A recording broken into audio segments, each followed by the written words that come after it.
Thanks. Throughout the day, salesmen come and they hover around the whiteboard, seeing where everybody stands. And generally, everybody is shooting for at least 15 sales a month.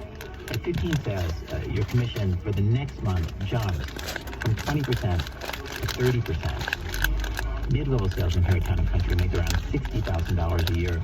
Top performers are closer to $100,000. Most of that is commissions and bonuses. The number one salesman at Town & Country is always the same. Some months he has twice as many sales as whoever's in second place. This guy's, I've been doing this 28 years. This guy's like one of the best I've ever seen. All the veteran sales guys at Town & Country say these things about this guy. Turn right after 20 miles. Dealership. 28. Jason is the reporter Sean Cole followed him around. Jason stands out from everybody else on the sales floor in pretty much every way. He's taller than everybody else and way more focused on his appearance. Always a full suit and tie, double Windsor knot, gelled hair. He's handsome. And he isn't just the best seller at Town & Country. He's one of the best sellers of Jeeps, Chryslers, Dodges, and Rams in America. All right, so I'm gonna go on my login here, and then boom. He showed me this internal Chrysler company website that ranks all the salespeople. Talking thousands of people. You see this national number? There's 29,000 salespeople in the whole entire country. And you're I'm 108. 108 out of 29,000. When I met him in the last weekend of October, he had already outsold everybody for the month, including a guy who's been doing this since Jason was a toddler. But he says he's not competing with the others. He's competing with himself. You know, I'm trying to excel. I have my own goals that nobody really know about. What? I know a guy who competes with himself. I'm like my own little celebrity in my own little body.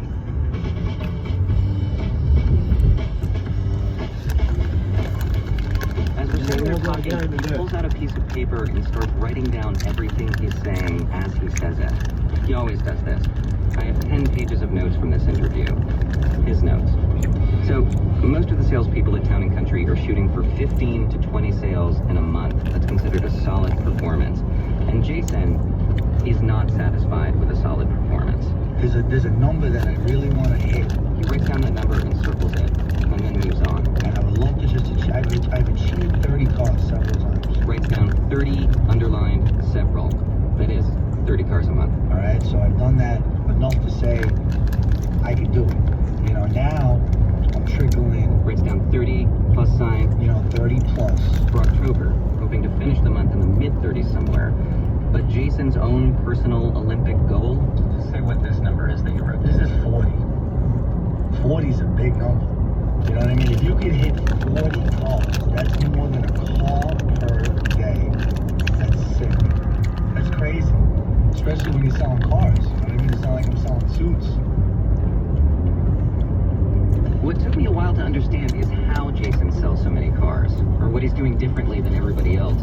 And as much as you can figure out anybody in less than a week, I think Jason's success is due to two basic attributes, two characteristics he has that have propelled him to the top.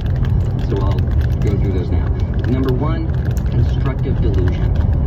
Now, Jason knows that a certain percentage of customers, depending on the month, will walk away from him without buying a car. Of course that happens. And yet, paradoxically, he enters every negotiation full in the knowledge that that will not happen. As we're sitting there, he drew a picture of a very lopsided hourglass with a line across the skinny part. You know, are you looking at it half empty or half full? You know what I mean? Are you optimistic or are you, what's the other one? Pessimistic. To Jason, the glass is not half empty, and it is not half full. You know, me, I'm always at 100. It is 100% full. Yeah, it's full. You're like, what the hell? No, it's not. There's only half of the water there. No, it's full. But for someone who barely possesses the word pessimistic in his vocabulary, that's not always how he seems on the sales floor. More than any of the other sellers, Jason's anxious. I'm crazy. Bite my nails. Biting his nails, hovering around the manager's desk. It's like the dealership making its quota is personal to him. Jason, and this is number 2 on our list of attributes, Jason doesn't just want to sell cars. Jason needs to sell cars. Case in point, I watched him work this one deal, a lease on a Jeep Liberty. He played it totally cool at first, but when the haggling started, it was like someone had clamped a set of jumper cables to his ankles. Between 375 and 320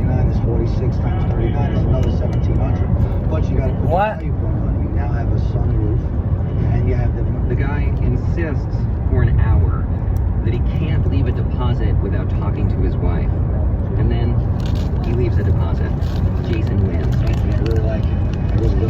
Runs outside to chat with another customer that has already closed. We're getting there. And at this point, he's completely dosed up on adrenaline, jabbering like a speed freak. I just closed one. I just closed one that I didn't think it was gonna close. The guy was like, "You on the fence?" He's like, "My wife." I threw something at him, and he was like, and you know those intense moments where you're like, "Is we gonna do it?"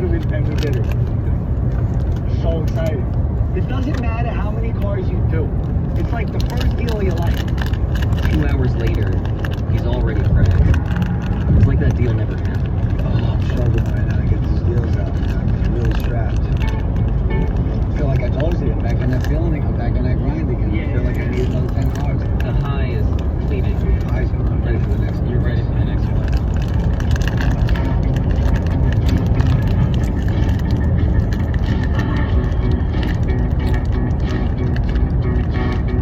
In the second half of October, Town and Country sales stayed slow. And going into the last 2 days of the month, we still have so many cars to sell. And when Freddie sees me arrive in the morning on the next to last day of the month, knowing what it is that I'm about to ask him, he starts laughing. Oh boy, here we go. We're behind 16 cars for the month so far, and that's not good. That means I need 16 cars between today and tomorrow. Here's how hard the number is. Freddie tells me that he only expects 15 or 16 customers to show up in the store each day. And he said to get to his number, he's going to have to sell a car to every other person who walks in the door. And while my fellow radio producers and I will over the next 2 days, some deals do go through. But it's almost a catalog of all the ways that a car deal can fall apart. There are the obvious ways. A young woman doesn't get approved for her car loan. A father and son promise to come back tomorrow to sign the papers and take the car. They never come back. But there try to be all sorts of other ways that a car deal can implode that we had never imagined or conceived. For instance, Bob T. Do you remember Bob T, the salesman with the lowest sales of anybody this month? Okay, a deal of his starts to unravel after the paperwork is signed, after the deposit is paid. Basically what happens is he told a couple that their new car is $2,000 cheaper than it actually is. They found out the truth while talking to Rich, the finance manager, and kind of hit the roof. Why am I thinking I'm getting screwed here? When they Bob T was also surprised. He himself thought it was $2,000 cheaper. The finance manager, Rich, tells Bob T that Bob T should, okay, first, better understood which rebate the couple's qualified for. That's where the mistake was. And second, he should have explained it to the couple. He left the meat of the sandwich out. That wasn't told to me. It was that we were going to give him the same discounting. I'm only going by the numbers that were given to me, and I gave him the numbers, and he signed it. And we started with 28,960. Rich manages to save this deal, but barely. Then around 7 at night on the next to last day of the month, one of the salesmen, Scott Furlick, gets some weird news about one of his sales. He tells one of our producers, Jonathan Mankibar, that some customers that he had just sold a car to were now coming back to the dealership, but not to pick up their new car and take it home. No. They have to pick out another car. Because the other car was sold and no one wanted it. It was sold.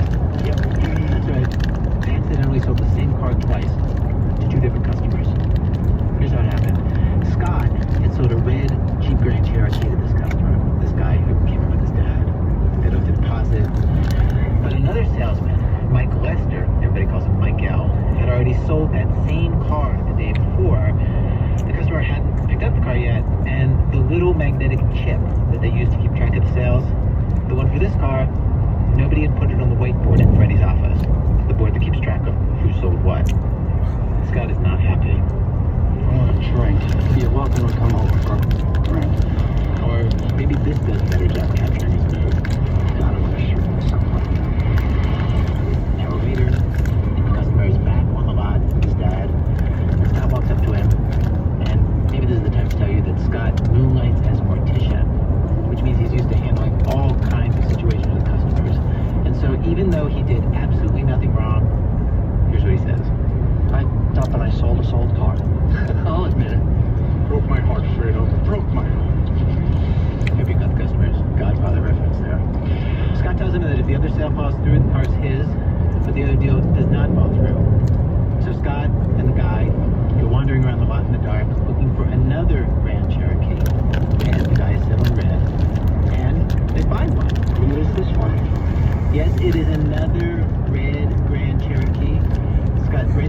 stock number, runs to the desk to check it out, and it has also been sold. He's got so many hopes that that deal will fall apart, and he can sell the car to this customer, who he sends home. Fingers crossed.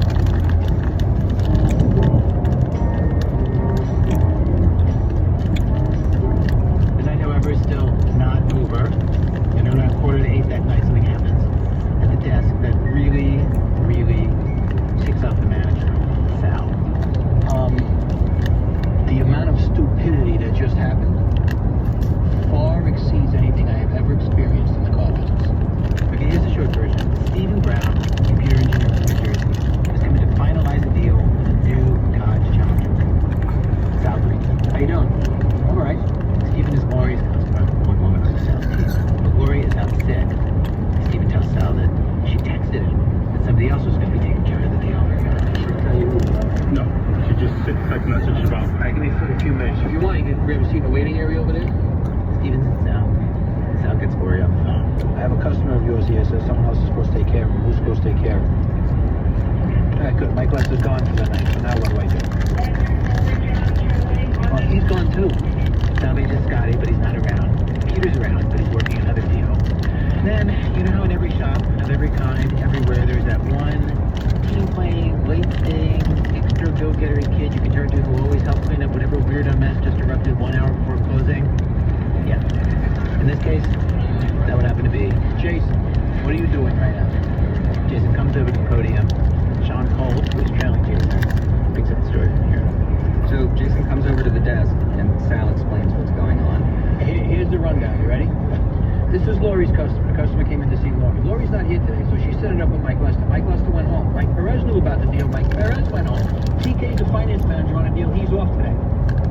So now I'm supposed to piece this together. What are you doing? I'm not quite clear. Is the thing built out? I'm not quite clear. Okay. So what am I doing right now? Not quite clear. It's not quite clear. I know the call was ready, Rez. How you doing, sir? Now, this isn't a situation where Steven just needs to sign some papers and pick up the keys to his new car. There are still a lot of steps to march through. He finds the folder and learns that Steven and Lori never got to a final offer for his trade-in. In order to do that, the car has to go up on the lift for a full inspection in the service department, which is inexplicably closed. On this, the second to last day of the month, when they need absolutely every sale they can get. Nobody, they didn't call me, so they can leave. What do I lose this deal? With no inspection, there's no trade-in. And with no trade-in, there's no deal. Somebody finally does a cursory inspection on the car without the lift, in the dark. All the while, Steven is getting more and more anxious that no one seems to know what's going on. Jason tries to get him in with the finance guy to work out the terms of the deal, but the finance guy's busy. Jason explains this to Sal, which sets Sal off again. He needs to sit with that customer. Turn right after 6 miles. Don't get excited, dude. I'm about ready to walk out. No, don't get excited. No, don't get excited, okay? I've never been in a store this tough in my life. Don't get excited. I don't want you to get excited. I want you to just remain calm. This is actually the third time Steven's made the trek out here from New Jersey. It's a 2-hour drive he does not want to make again. I love the car, but then you get... You're gonna have to get it done. They cannot lose this deal. They're still 10 cars short of their monthly goal. When Steven does sit down with the finance manager, he can't get the interest rate he wanted, 3.3%. They finally resolve that, but then he doesn't have insurance for the new vehicle, or he hasn't called Geico to transfer the policy from his old car. He takes care of that too. But then, as he's transferring his stuff from the trunk of his old car into the new one, the billing office notices a glitch. Something's wrong with the new insurance card.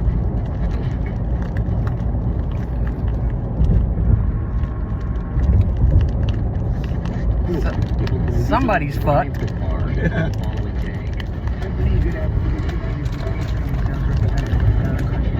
Jason gets on the phone with Geico. Maybe it'll be an easy fix. It won't be. We all stand around and watch him work this thing. I'm sitting with a client of yours and he's pushing you. And I have an ID card. It's 10:15. But it's not like he's opening up the pharmacy.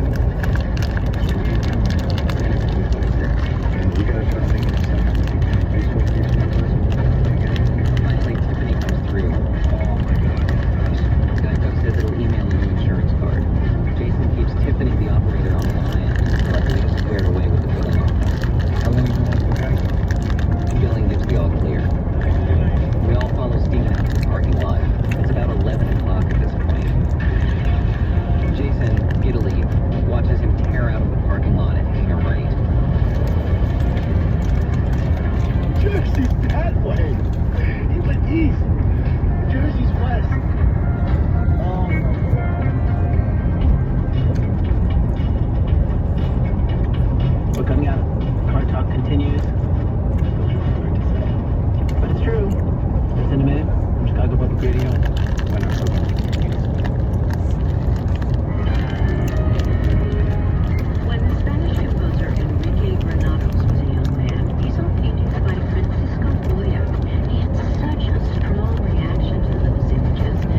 guys like Jason. He's over there carrying everybody over there, and everybody else is screwing up, and Jason's over there like, So you don't have much time to read, folks. We get it. You're busy.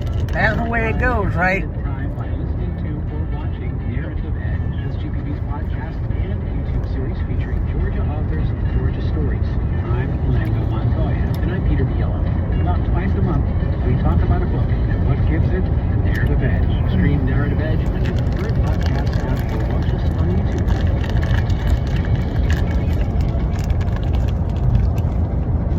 This American Life, America Class. Today's program is a rerun. We did all of the recording for today's show a few years ago.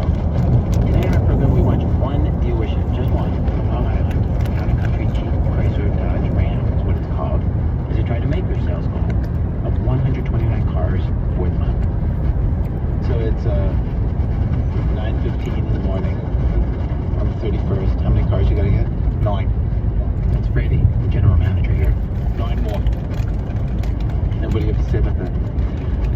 God help us. God help us. Oh, no, it's gonna be hard. On a good month, you would start the last day with just 2 or 3 cars to sell. 9. It's crazy. And it's Halloween, which means that lots of potential customers are going to be out with their kids today. 5 minutes after we have that conversation at the desk, I'm right in his office, selling a car. I don't think there's a difference. In fact, I finally found that it was a transcription error, maybe by John Adams when he makes one of the final copies. And the odd thing is, by the way, if you go to the Jefferson Memorial, they have the Declaration inscribed there. It says inalienable. And if you go to the National Archives, it says unalienable. So my view is, whichever way you like it, I kind of like inalienable. Didn't Dylan do that? A little better to my ear. Yeah, unalienable sounds like a mistake. Yeah. Yeah, exactly. And it means, if you want to know that, I mean, we kind of know the meaning, but it means you can't give up those rights. It's not, even when you enter into a state of nature, there's certain rights that you retain and you can't give them up for your children or your posterity. And those, of course, we'll get to in a moment, are these basic rights of life, liberty, and the pursuit of happiness. Yeah, so how did John Locke inspire that line that the founders ultimately spelled out as life, liberty, and the pursuit of happiness? Well, he inspired it, but in a little bit of a different way, because in Locke, in the second treatise of government, he talks about life, liberty, and property. When he talks about life, liberty, estates, and property. And he believed that private property, this ability to take things and improve them and make them your private property, was integral to liberty. And even in the Virginia Declaration of Rights, which is done in June of 1776, they use the phrase life, liberty, and property. Jefferson changes it to make it more expansive. Life, liberty, and the pursuit of happiness. Obviously, it's more poetic, but more importantly, it's more expansive. It says, we're going to let each generation, each individual, each part of society define happiness the way that fulfills them the most. Not just by saying it's property. And by happiness, not only Locke, but Plato and Aristotle, to mean more of a fulfillment, the good life, as Plato calls it, being fulfilled, not just, hey, let's have a party, it's happy. What'd you do? It is interesting that he excised the word property. Hey, guess who I brought? And put happiness, pursuit of happiness in its place. I mean, you could have Guess said who I brought? life, liberty, property, and the pursuit of happiness. Yeah. You feel that? We editors and writers can wonder, did it just sound better, simpler? Because he does simplify a lot of these phrases. But no, I think that he realizes, and we may get to this in a moment, that the good society and the good life means not just property, because that's an individual thing. It means common ground and common good and a good society. And the purpose of a government, the purpose of an economy, is not just to create wealth, but to create a stable society in which all can be fulfilled to the best of their desires and abilities. And so that's why he wanted just life, liberty, and the pursuit of happiness. My guest is Walter Isaacson, professor of history at Tulane University and author of The Greatest Sentence Ever Written. We'll be right back. Funding for Think comes from SMU Continuing and Professional Education, helping adults looking to advance or change careers with courses in project management, generative AI, analytics, and more. You can explore programs at smu.edu/CAPE.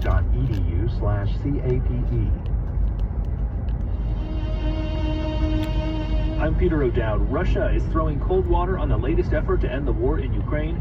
We'll speak with Russia expert Fiona Hill, who served on the U.S. National Security Council. We'll ask what it's going to take to end that quagmire next time on Here and Now. Tomorrow at 1 on WJCT News 89.9. I don't know what the fuck I'm gonna want, but finally, yeah, it's time to go this way. Trade. Astute responses from across Europe, from the Danish Prime Minister. Climate. Picture this all filled with ice. Security. Not only do we need to end the war, we also need to prevent the next war. These are global issues, and to understand them, you need a global perspective. I'm Carolyn Beeler. And I'm Marco Werman. Join us for The World each and every weekday. Tomorrow at 3, here on WJCT News 89.9. Keep right after 6 miles onto Florida 228. On the next Florida Roundup, lines on a map. Lawmakers meet this week for the first time talking about redrawing congressional districts. This is usually a once-every-decade exercise, but the White House has pushed Republican states to revisit congressional boundaries before next year's midterm elections. Who should be counted for representation in Congress in Florida? Everyone or only U.S. citizens? Email us. Only U.S. citizens. FloridaRoundup.org. I'm Tom Hudson. Then join us Friday, noon until 1. Constitution says everyone. It's Shabbos, baby, and things are about to get wild. Film at WJCT Studios presents Bad Shabbos, a fast-paced, laugh-out-loud comedy in which a simple family dinner spirals into absolute chaos. An accidental death, or is it murder? Throws two families, two faiths, and one very nervous couple into a whirlwind of secrets, slapstick, and non-stop surprises. Doors open at 6:30, film starts at 7 on Tuesday, December 9th. Get your tickets now at WJCT.org. Dude's birthday.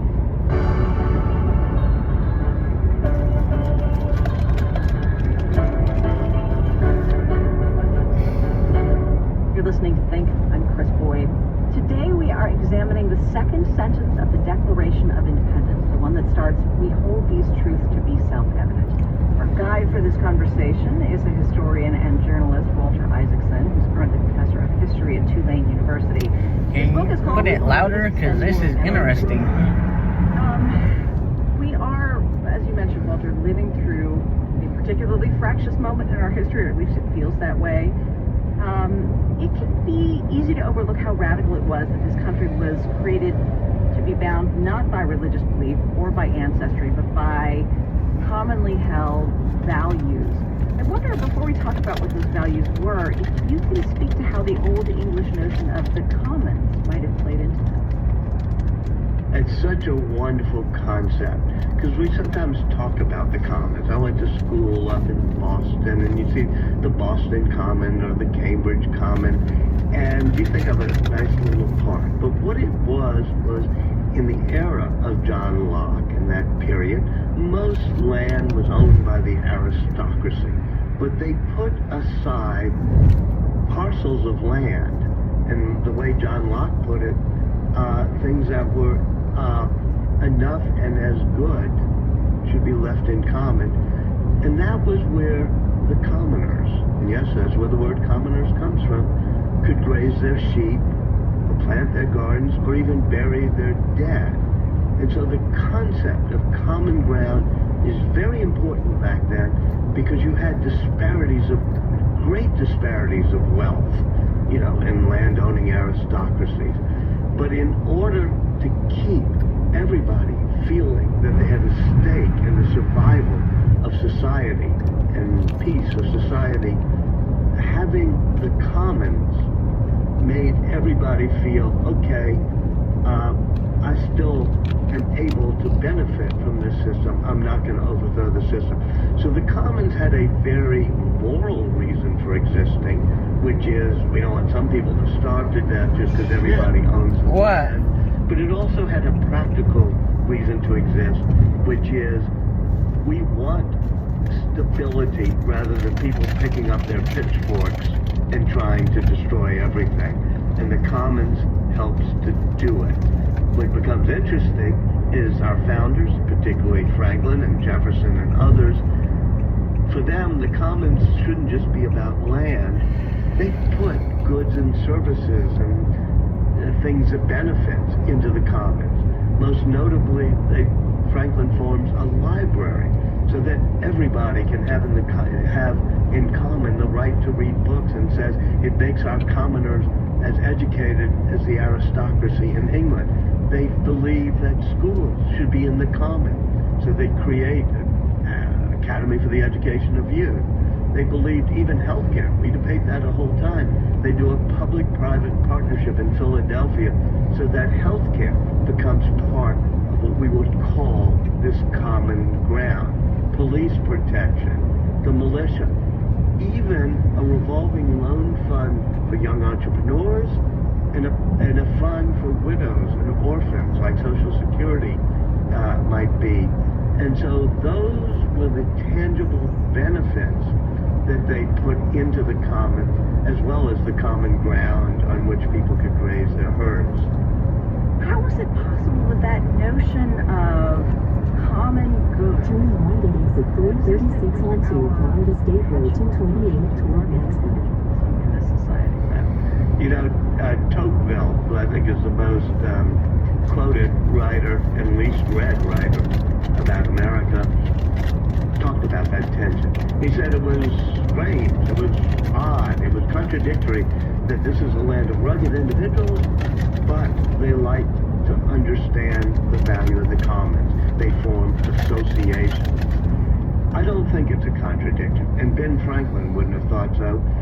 It's the warp and woof of the American fabric, the weave of our fabric, which is very rugged individualists who carefully guard their own rights. Take the next exit on the right, then make the next left turn. Together in barn raisings and quilting bees back then, or in associations to help the common good. So both of those strands are part of our nature, and our debates really are about how much do we put into the commons, and we make these into hugely partisan debates. But when you're talking about how much should we all share and have common access to it, and to what extent should government help create the commons? Sure. These days, there are a lot of people who resent the idea that if you take the commons as Where are we, in the boonies somewhere? Tax money, that some of it goes to things that don't feel like they directly benefit them. What sort of obligations did the founders imagine everyone would understand they would commit to, along with whatever liberties they enjoy? That's kind of why I wrote this book, The Greatest Sentence Ever Written, is so that people say, wait a minute, why are you using some of tax money to put things in the commons for other people? They'll understand. This is at the heart of this greatest sentence ever written, and it's the heart of what our founding was about, which is protecting individual rights and liberties, protecting individualism and even private property, but also knowing that there are reasons to put things in the commons. I gave two reasons a moment ago. One of them is moral. I mean, we just have to feel that if we can really benefit from a society, we have miles to onto help others who US might not be as 301 lucky. South. The second reason is practical, which is we do it because we want society to hold together, and our republic is not going to hold together if some people get totally left out. As we've seen recently, people feel totally left out. They pick up their pitchforks and engage in a populist revolt. But there's a third reason that the founders and myself personally believe the commons and the shared common goods are important.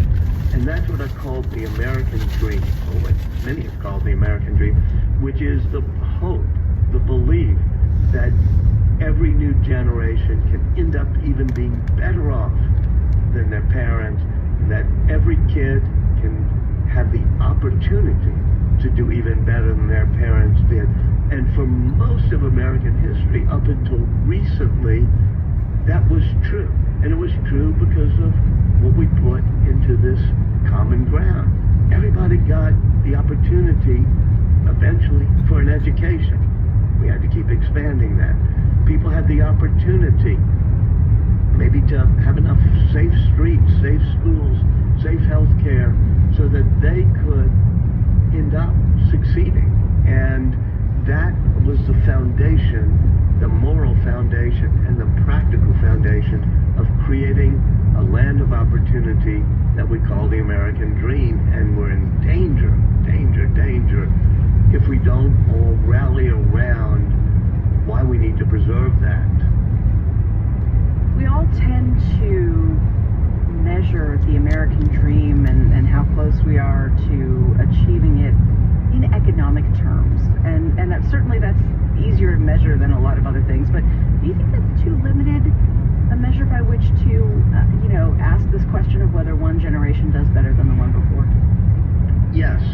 And I think that when James Truslow Adams in the 1930s first popularized the phrase, the American dream, first of all, he describes it with the metaphor of the library that everybody can go to, Library of Congress, the library that Franklin started. And then he says that the American dream is not a dream of more motor cars or wealth merely. It is a dream that each person can live up to the best of their talents and abilities, to the aspiration to serve their community and to serve their family. And so I think we should ask ourselves, what is the purpose of democracy? What is the purpose of an economy? What is the purpose of an American dream? And for some people, bless them, it may be, I want to accumulate as much money as I possibly can. But for most of us, it's broader than that. We want to be able to be fulfilled. We want to be able to succeed. We want to have a better life than our parents, which doesn't necessarily mean more automobiles, but it means a life in which we can live with dignity and pass on to our children this dream.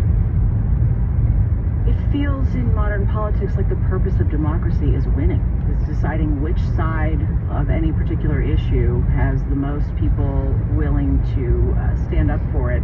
Do you think the purpose of democracy is something other than winning? Yes. I mean, first of all, we make winning now all or nothing. We've become, we go to our different ends of the talk radio dial, or our different cable news networks, or the algorithms drag us down different silos on social media, and we decide the only way to win is to completely vanquish the other side. But Benjamin Franklin, at the Constitutional Convention, they had to make a lot of compromises. And he said, when we were young tradesmen in Philadelphia and we had a joint of wood we were making that didn't hold together, you'd take from one side and shave from the other. And you had a joint that held together for centuries. And so too we here at the convention must each part with some of our demands. And his point was that compromisers may not make great heroes, but they do make great democracies. And when you get onto the shout shows of cable news, or to people firing at each other, turn right after 3 miles onto US 301 South. Essence of democracy, which is finding common ground. And you know what? I believe that 70% of the people in this country on almost any issue could find some consensus around 70-80% of a solution. But everything we have now in our democracy, from gerrymandering to cable TV, is there to inflame us rather than finding common ground. My guest is Walter Isaacson. We're talking about his new book, The Greatest Sentence Ever Written. You're listening to Think. I'm Chris Boyd. There is nothing, to my knowledge, in the Declaration of Independence, Walter, or the Constitution that speaks to norms and decorum. Is that because the founders just assumed that these things would persist throughout history? That's a good question. I don't, there is a underlying concept of civility, that, you know, all of us have certain rights. We all have the right to pursue life, liberty, and happiness. I think that it would be sugarcoating it to say that they were always civil. I mean, you have to remember that, you know, Aaron Burr, you know, kills Alexander Hamilton. The fights among the pamphleteers back in colonial times and early times of our republic were bitter. John Adams puts Ben Franklin's grandson in jail for what he wrote in his newspaper. You know, he puts him in jail under sedition charges. So it wasn't that they were, I don't know, far more polite, but they did know how to reach a consensus better than we know now. How did Jefferson and Franklin look differently at the pros and cons of organizing society as a meritocracy? It's a great question because they both founded universities. And Jefferson founds the University of Virginia and writes the document that gives the mission of finding the top 20 or 30 smartest and most talented kids and grooming them to be what Jefferson called a natural aristocracy, a meritocracy, in which we just groom the very smartest and let them be in charge of things. And he even said, leaving the rubbish behind. And Franklin is the opposite. Franklin believed that the University of Pennsylvania, which he founded as an academy for the education of youth, should take every person, every young person, and raise them to the best of their talents and abilities. Of course he did, because he was an expellee. Aristocracy. And one reason that's important is, even if you like Jefferson, we've had a problem in the past 40 or 50 years, and Michael Sandel in his book on meritocracy pinpoints it well, which is the educated elite who had all the credentials and went to college. They tended to be looked down on people, and that new elite meritocracy, which we found, you and me, when we were in, you know, are in media, we find it in universities. We got to get away from that idea that a meritocracy is supposed to act like an aristocracy and think it's better than everybody. Walter Isaacson is professor of history at Tulane. He was CEO of the Aspen Institute, chair of CNN, and editor of Time. His newest book is called The Greatest. Walter, thanks so much for making time to talk. It was really good. I enjoyed those questions. Thanks so much. After 68 miles. Distributed by PRX, the Public Radio Exchange. Find us on Facebook, Instagram, anywhere you get podcasts, or at our website, think.pera.org. Again, I'm Chris Boyd. Thanks for listening. Have a great day.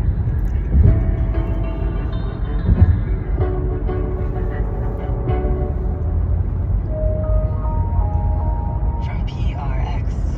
The North Florida TPO is dedicated to transportation planning, funding, clean fuels, and new technologies for a vibrant, resilient, and connected region. More information available at northfloridatpo.com. Baptist Health is a proud supporter of First Coast Connect. Baptist Health, committed to building a healthier community for all of us. More info at 202-4YOU or baptistjacks.com. The Women's Board, benefiting Wolfson Children's Hospital, presents the 2025 First Coast Design Show, December 5th through 7th at the Prime Osborne Convention Center.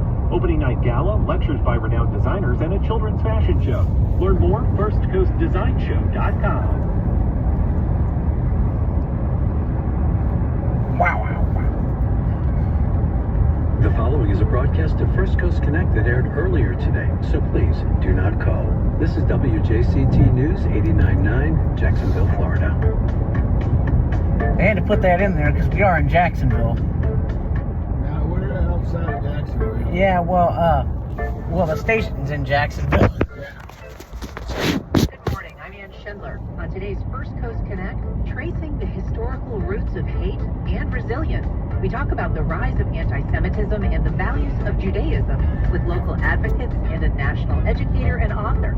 Then we preview an upcoming gallery brunch hop featuring art, holiday gifts, and maybe even the occasional mimosa. And a storied men's a cappella group based in Germany brings its classical holiday sounds to the beaches. We take a listen. Join the conversation. Give us a call on air at 904-549-2937 or head to firstcoastconnect.org, where you can find all the ways you can connect with us, and you can also sign up for our daily newsletter. Oh, that's why they said please don't call, because the every day. Stick around. We'll be back right after the news. Yeah.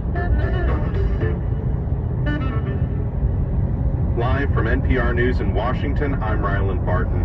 Federal agents launched a long-expected immigration enforcement sweep today in New Orleans. Immigration lawyers say they have been flooded with calls. It's the latest area targeted by the Trump administration's campaign to step up arrests and deportations of immigrants who don't have legal status in the country. NPR's Martin Costi has more. So far, the feds are promising something similar here. They say they're going after people who are in the country illegally and have committed crimes. And in New Orleans, they say that means looking for people with criminal histories who are let out of the local jail but not turned over to ICE. That's what the feds want local jails to do, turn those people over if they're in the country illegally. Trump has been highly critical of what he calls sanctuary policies, which he says protects criminals from being deported. But all that said, this operation probably won't focus only on criminals, because what we've seen in other operations, such as in Chicago, is that most of the people who were swept up on immigration violations did not have records. NPR's Martin Costi reporting. The House Judiciary Committee has subpoenaed former Justice Department Special Counsel Jack Smith to testify at a deposition later this month. The Republican-led panel wants to question him about his investigations of President Trump. NPR's Ryan Lucas reports. The House Judiciary Committee is subpoenaing Jack Smith to provide documents and to appear for a deposition on December 17th. The panel's Republican chairman, Ohio Congressman Jim Jordan, says in a letter that lawmakers believe Smith has information that is vital to its oversight of the Justice Department and Smith's investigations. Smith had previously offered to testify publicly before the committee. In a statement, his attorney, Peter Koski, says Smith is disappointed the committee rejected that offer and instead has subpoenaed him for a closed-door deposition. Still, he says Smith looks forward to speaking with lawmakers to, quote, clarify the various misconceptions about his investigation. Ryan Lucas, NPR News, Washington. Agriculture Secretary Brooke Rollins says she'll announce an aid package next week for soybean and other commodity farmers. NPR's Kirk Sigler reports many are on the brink of bankruptcy due to inflation and President Trump's trade war. Farmers have been ramping up the pressure on the White House after the harvest. Millions of tons of soybeans are sitting in bins across the Midwest since China has been buying instead from Brazil amid a heated trade war. At the president's cabinet meeting, Ag Secretary Brooke Rollins told Trump that next week she'll announce, quote, bridge payments to farmers to keep them afloat as trade negotiations continue. For so long, our farmers, many of them have been farming for government checks instead of moving their product around the world. These trade deals change that forever. The White House says China has committed to buying 12 million tons of soybeans this year. That's less than half of what they bought last year. Kirk Sigler, NPR News. You're listening to NPR News from Washington. Iran's currency has fallen to a new low of 1.2 million rial to the dollar as nuclear sanctions continue to squeeze the economy. Negotiations between the U.S. and Iran appear to have stalled. The record low is increasing pressure on food prices and other costs, making daily life more challenging for Iranians. Federal employees are still recovering after the longest ever government shutdown. Adrian Scaveland with member station KNAU reports one nonprofit near Grand Canyon National Park is seeking to improve morale, providing free meals to federal workers. The Grand Canyon Conservancy is hosting meals for residents of Grand Canyon Village and Tucson throughout the holiday season. Kim Acker, who works for the Interior Department, says she's been through several government shutdowns. It's hard on your morale, it's hard on your confidence, it's hard on your bank account. Acker had a medical emergency shortly after she was furloughed. Now she's unsure if federal employment is reliable. You know, I'm looking at tens of thousands of dollars in medical bills, and it really made me think, can I afford to be missing paychecks Acker says while the free meals help, she's still worried she could be furloughed again next year. The budget resolution only lasts until the end of January. For NPR News, I'm Adrian Scavland in Tucson, Arizona. Sitting on the dock of the bay, watching the tide roll away. Rhythm and blues guitarist Steve the Colonel Cropper has died. He co-wrote classic songs like Sitting on the Dock of the Bay and In the Midnight Hour during his years with Stax Records in Memphis. Steve Cropper was 84 years old. Support for NPR comes from NPR stations. Other contributors include the Alfred P. Sloan Foundation, supporting books, radio, podcasts, film, television, theater, and more to bridge science and the humanities. And the listeners who support this NPR station.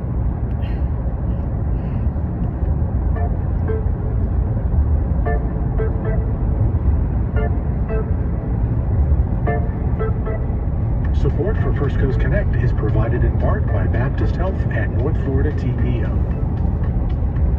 Good morning, I'm Ann Schindler, and this is First Coast Connect. Today, fighting hate through history and humanity. We talk to a local advocate and a rabbi activist about the history of Jewish hatred and finding anti-Semitism's roots in the power of Jewish resilience. Later in the program, Sunday brunch meets local art in a holiday gallery house. We tell you how you can join in. But first, creating a more inclusive community includes having difficult conversations. Programming those discussions is part of the work of Together Against Hate. The initiative is a project of the Jewish Community Alliance and the First Coast YMCA. And here to talk about it is Heather Terrell, Director of the initiative and the J Institute at the JCA. Heather, welcome. Thanks for being here. Thank you so much for having me. We're also joined on the phone by Rabbi Raphael Shore, filmmaker and author of Who's Afraid of the Big Bad Jew? Rabbi Shore, thank you so much for being here. My pleasure to be on the show. Thanks very much. Good morning. Good morning. So, Rabbi, you write about the roots of anti-Semitism, which obviously stretch back thousands of years, but it does seem like we're at sort of an inflection point in contemporary times. Is that fair to say? Is that accurate? And if so, what is different happening right now? Well, it is unfortunate that we are seeing an incredible spike in anti-Semitism. The huge majority of religious hate that's reported in America happens against the Jews, unfortunately. And since October 7th, 2023, when the war broke out in the Middle East, after the Hamas attack against Israel, bless you, Daddy. It's risen all over the world, not just in the United States. And so Jews are feeling very vulnerable. Unfortunately, and this is what I write about in my book, this is not new for the Jewish experience. Unfortunately, in pretty much every society we've been in, this has been a phenomena where it is good and comfortable and we're accepted as well-meaning guests, which we are, until it's not. So it's definitely a worrisome trend, and at the same time, not so surprising. And to your point, the recent data from the Anti-Defamation League does show just an enormous increase in the number of anti-Semitic incidents, a 5% increase from 2023, this is 2024 data, and a 344% increase over the past 5 years. So that is something that is being experienced. In your book, you write about discovering anti-Semitism in your own life. You grew up in Canada, in Ontario. Can you recall for our audience how you experienced that with some of your own friends? Yes, it's always interesting to hear the personal experience. I guess I'm very average in this regard, that I had this experience. And I watched Steven Spielberg's film last year where he talks about his personal life experience. And a lot of similarities. I was in a town called London, Ontario, which there was maybe 20 Jewish people in my high school of 1,000, and we were friends with everybody. We were part of the community. There was no difference. I didn't grow up religious. We were not different in any way. Played sports and partied with everybody. And I had a good Jewish friend who would tell me periodically that he thought there was a lot of anti-Semitism going on under the covers, quietly, and I'd say, no, come on, you're hallucinating, you're paranoid. And then all of a sudden in grade 12, we were at our usual Friday night party. We went to our usual Friday night stomping grounds, and all of a sudden there was a sign on the door, and the door was locked, and the door said, "No Jews allowed." And keep in mind, these were our friends. These were our hangout people. And all of a sudden, from one day being buddies to the next day saying "No Jews allowed," and it was very shocking. In the end, they let us in, but then they began taunting. A few of the people, including my girlfriend's brother, were taunting us, Jewish taunts, anti-Jewish taunts, and I got into a fist fight with my girlfriend's brother.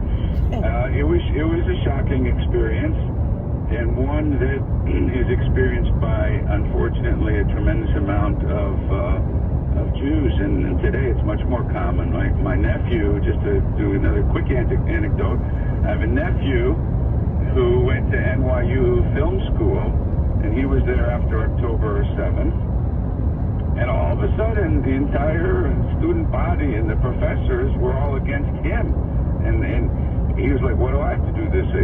He's a fairly assimilated American Jew, and all of a sudden everyone's identifying him as a baby killer and supporter of a genocidal machine. What's he got to do with it? He's an American.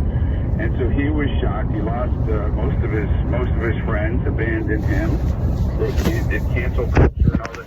So these are the kind of things that have been experienced even in relative quieter times when I was at high school, and certainly much more common now. And it's very shocking. Most people wouldn't accuse your average Chinese person of being responsible for all the actions of the Chinese government in the oppression of the Muslims over there. The million Uyghurs over there are under siege and in concentration camps, but nobody goes up to the Chinese people and say, "Why are you doing this?"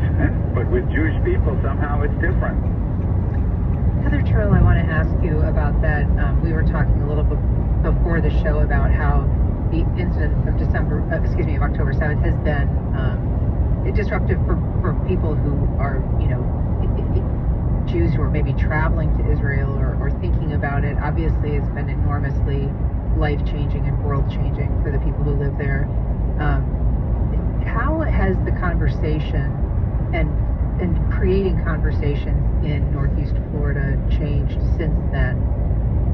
So I will say, the anti-Semitic incident that led to basically the creation of Together Against Hate was the Florida-Georgia game, October of 2022.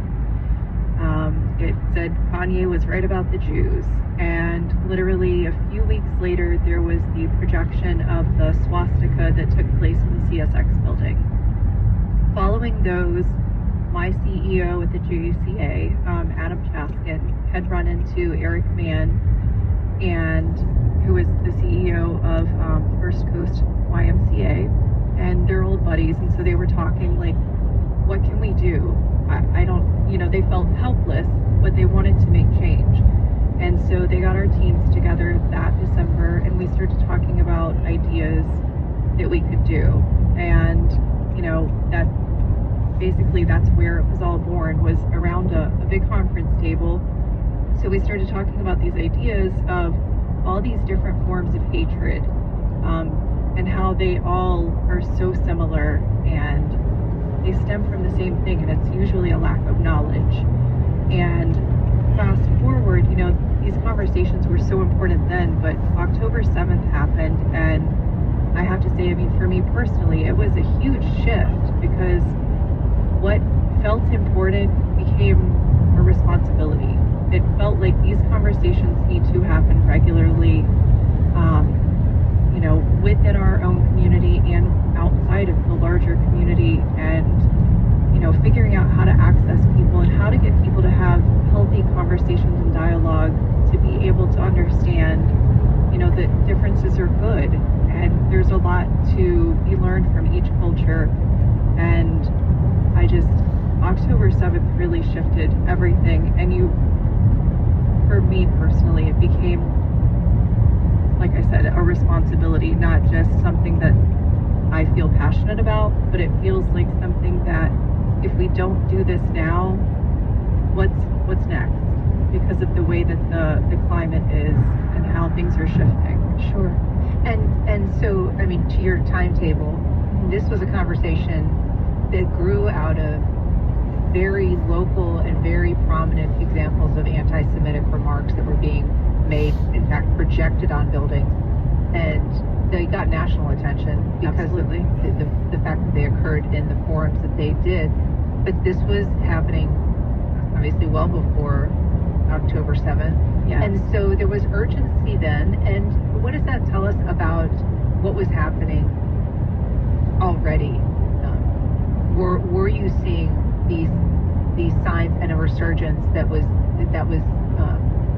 making people all around the community concerned? It wasn't specific to obviously the latter development. Yeah, I think it's one of those things, like Rabbi was saying, it's always there. But now I think people feel comfortable saying openly anti-Semitic or Jew hatred. We have a shift in how we discuss it through our agency. It is no longer anti-Semitism. We call it Jew hatred. Explain that a little bit. What's the logic there? So anti-Semitism, the term came from, I wish I could remember his name, but he was a German, and the idea was to kind of whitewash. Okay. There you go. Wilhelm Marr, 1876. Thank you. And the idea was to kind of whitewash Jew hatred, because originally it was termed as Jew hatred, and anti-Semitism sounded a lot friendlier than Jew hatred. It was more palatable for people. And fast forward, as all of these shifts have happened and anti-Semitism has risen again, the idea of using a term that was created to whitewash what it really is doesn't sit well, because it doesn't communicate and convey the true idea, which it's Jew hatred. There's no way around it.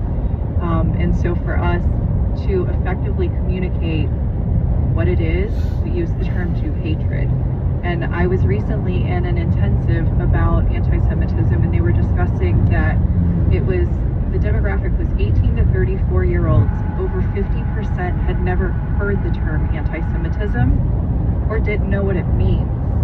And the other statistic that was mind-blowing was that most of them had never heard of the Holocaust or denied that it happened. So when you have things like this, the role that we have in the community is so important to get these conversations going and happening. And Rabbi's book and what he conveys is so important.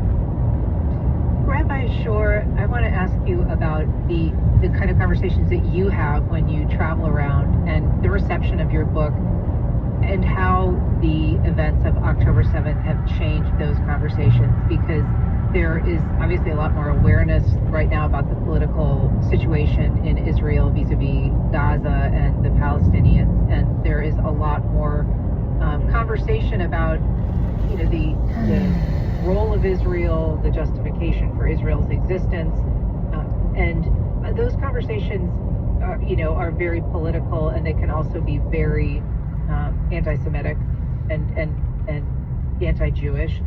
But there are people that are also wanting to have conversations around those issues and not be tagged as anti-Semites, perhaps because they're critical of Israel's conduct in the war. How are you receiving sort of that evolution of the way that we're talking about these issues? Is there a way to have those conversations in a kind of civilized, compassionate way, or are they just destined to be confrontational? Clearly it's very difficult. I find that there's, I have been traveling around with my book and the film related to it for the last few months, and I find that there's a big distinction between your average American and the media. And I think it's not quite as bad for the average. If you read the media, and listen, it can sound worse than it really is. And I think your average American tends to be a little bit more sympathetic. I think it's turning with the young people. But there is unfortunately a very narrow narrative for people to understand the Middle East conflict, and it is filled with a lot of misconceptions. If you can have a calm discussion and start to unpack the complexity that is the situation, then you can really make progress and create empathy, both for Palestinian suffering as well as for Israel's suffering and Israel's challenges. It is a very complex situation. Somebody once told me, I forget in the name of who, but Americans have this idea that for every complex problem there's a simple solution, and it's usually wrong. Because simple solutions don't really solve complex problems. We're dealing with a complex set of issues that have been going on for 100 years in a land that's contested, that is incredibly small. Threats against Israel from all sides. Radical Islamists, very serious, facing terrorist threats every day. Israel went in after October 7th, after the worst pogrom in Jewish history in the last 100 years, and after 30,000 missiles had been fired from Gaza to Israel, and Israel showing patience for years and years, plus thousands of attempted terror attacks every year in a tiny little land. So people just don't understand the context. If you can settle things down and have a calm discussion, then you can make a lot of progress. But unfortunately, it's difficult today, the way people get their social media feeds and the media. Everybody's trying to put it into sound bites. And this is a conflict that can't be understood very well in sound bites. I'm going to put you on a brief hold, Rabbi, because we are getting a couple of calls. We have a call from Kendra in Mandarin. Good morning, Kendra. Go ahead. Good morning, Ann, and good morning, Rabbi and Heather. I'd like to piggyback on what Miss Heather said, which was about that SEC game in 2022 between Florida and Georgia with the laser imagery projected onto the TIAA stadium. Ron DeSantis and his wife and children were actually not simply in attendance at that game, but they were there in a semi-official capacity greeting the crowd when that occurred. Yet, Governor DeSantis did not immediately respond or condemn the situation. That happened on a Saturday, and not until Monday did he make a statement condemning it. Further, I went to see Ron DeSantis speak at Bishop Kenny about a year and a half ago, and within a few minutes of his going on stage, he immediately invoked the worn-out, ridiculous trope about the idea that he contended George Soros would like abortion to continue because it benefits people such as George Soros, when in reality we know that these topics are totally unrelated, and he's trying to lean into the conspiracy that Jews are running the world. So it's very hard to combat anti-Semitism when our own governor engages in anti-Semitism. Thank you. Kendra, thanks a lot for your thoughts. I want to ask you about that, Heather, because, there is questions about the reactions of various officials to instances of Jew hatred or anti-Semitism, and there's kind of a growing political divide over that as well. A lot of people think that the right has kind of weaponized anti-Semitism, particularly the Trump administration, kind of leveraging it against universities to get concessions from them. There's been a lot of criticism even within the Jewish community about, whether or not the actions of the Trump administration have been helpful in the long run, whether, they're maybe not, observant enough of civil rights and due process. But there's also a lot of support for, you know, the Jewish community in Israel in the right, in the political right, and seemingly kind of diminishing support in some factions of the political left. So the response of people like Governor DeSantis is something that weighs into all of this. I would say politics always weighs into everything, and I will not speak on politics because I can't speak to what they are thinking or, you know, what their actual stance is on something. I can see, you know, people have viewpoints, and that will be that. I will say that our CEO, after the October 2022 incidents, he and the CEO from Federation actually went and advocated for a policy to be put into place that projections of any kind are no longer legal on buildings, and there is actual form of prosecution now because of that instance. So that is something that did go into effect following what took place here in Jacksonville, and my CEO, Adam Chaskin, did an amazing job of advocating and standing up for that and pushing for policy to be put in place. And I just want to kind of push you a little bit on the politics thing, because I understand not necessarily wanting to step foot into that debate personally, but obviously you're handling these conversations on a community-wide level and helping to steer these conversations, and I'm guessing that those are the kinds of things that come up quite a bit. So how do you manage that when you're trying to educate people, have open dialogue, and the core issues are very inflammatory? Absolutely. I think there's just, it's one of the things, it's kind of the agreement that you make at the door. Like, politics are not part of our conversation. It is these situations. We try to look at everything as apolitical as possible, because I think that's where you get into the mucky water of really kind of losing the focus on what you're trying to establish. You know, we had a speaker recently, Avi Melamed, who was probably the most profound speaker I've ever heard on the Middle East. The way he spoke was, I was blown away. I had never heard anyone explain it in such an apolitical fashion, where you felt like it didn't matter what you believe or don't believe. You were leaving there with a wealth of knowledge, and that's what matters at the end of the day. It's not what I think or what you think, it's the actual facts. And that is the key to getting there. Rabbi Shore, I want to ask you about that, because, you know, politics are part of the current debate, but your book really looks at the historical context for hatred of Jews and mistreatment, and the political narrative is not the same through that long period.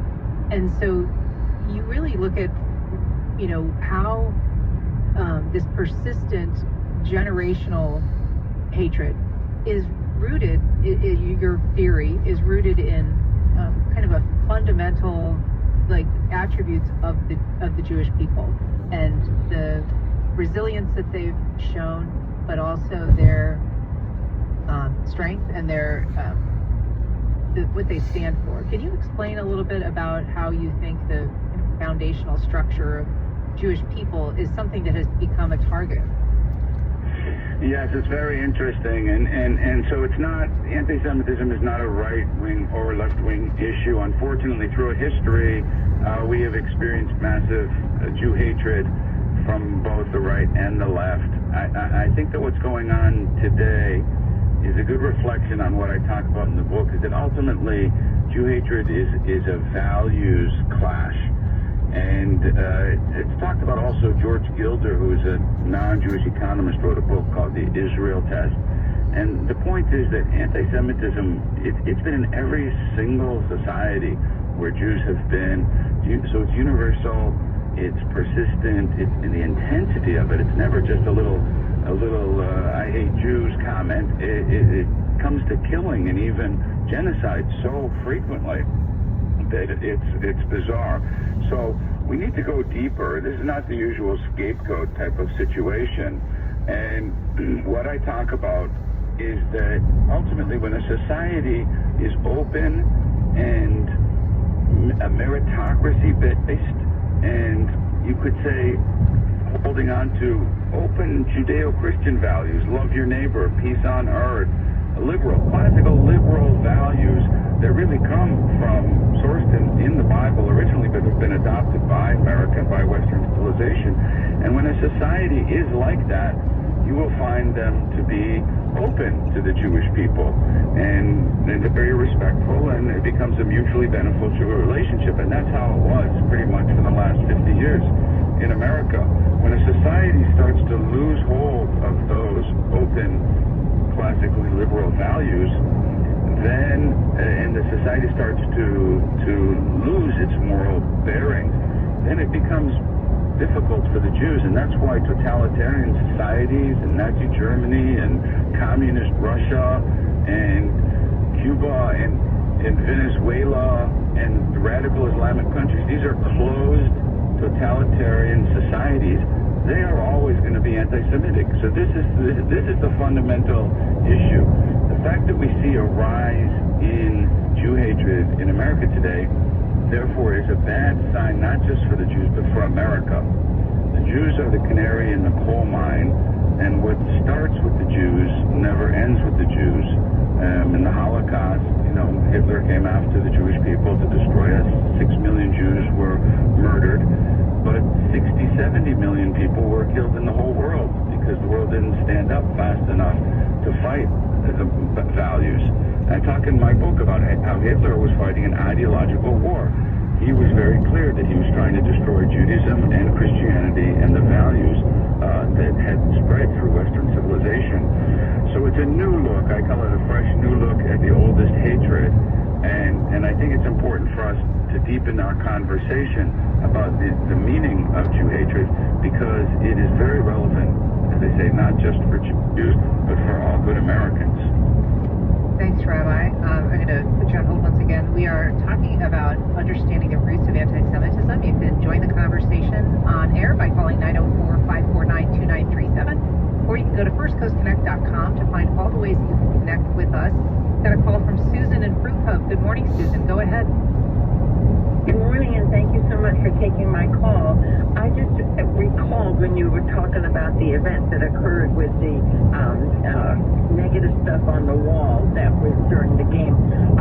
I had never thought, but in conversation with friends, the idea to contact your Jewish friends and tell them how bad that is to you, how angry you are about it happening, and tell them you're standing with them, that their culture and their livelihood is important to you, to be with them. And it was just such an amazing response that I had never thought about that before, that I could do something that made a difference. And my friends, and I hadn't realized I had so many friends, you don't even think about it in those terms, but I did, and it was Safety. Huh? What you doing? Listening to football? No, I was listening to the radio. Oh, okay. Thank you for sharing that, Susan. I appreciate it. There is that kind of thing that values to you. I'm wearing socks that says Israel and they have a Star of David, okay? Oh, okay. I'm all in for Israel and the Jews. one of the biggest things, and so to be clear, I am not Jewish. And everyone assumes because I work for the Jewish Community Alliance that I am Jewish. I grew up as a member there. I grew up with all of my friends were Jewish. I never knew any difference. And so one of the biggest things that I saw with my Jewish friends was the fact that even post-October 7th, the amount of need for people to stand by them, to speak up, to not be afraid. I can't advocate that enough. If you see something, say something.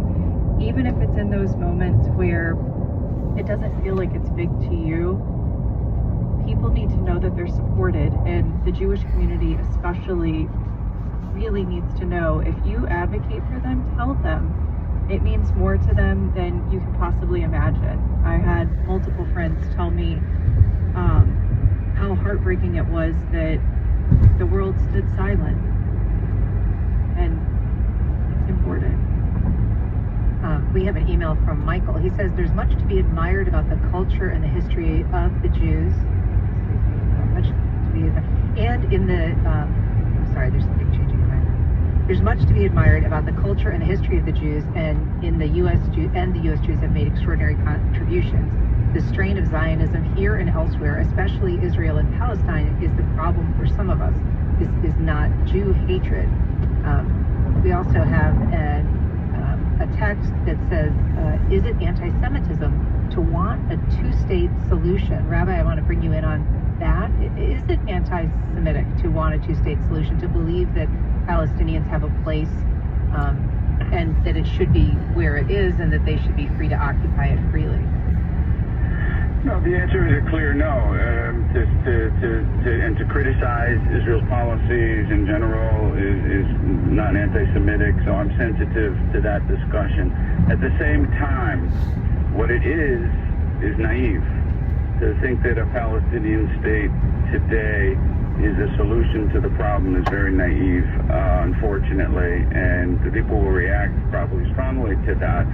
But to put it in a clear fashion, I think that Israel for the past 70, 80 years has been offering a Palestinian state to the Palestinians numerous times. Every time it's been rejected in all the peace deals. At a certain point, we said, okay, take Gaza, make it your Palestinian state. In 2005, 20 years ago, look what happened there. So every time Israel has taken the risk for peace, it's turned into a terror state that has been launching, as I said, 30,000 rockets and terror attacks. So it's a fundamental misread. We're sensitive. We want to give the Palestinians a state, but it's proving to be very, very difficult because they continue to not accept the existence of a Jewish state and wanting peace. If we would have Americans or Swedish or Swiss living beside us as opposed to radical Islamists who have a genocidal constitution bent on our destruction, it would be different.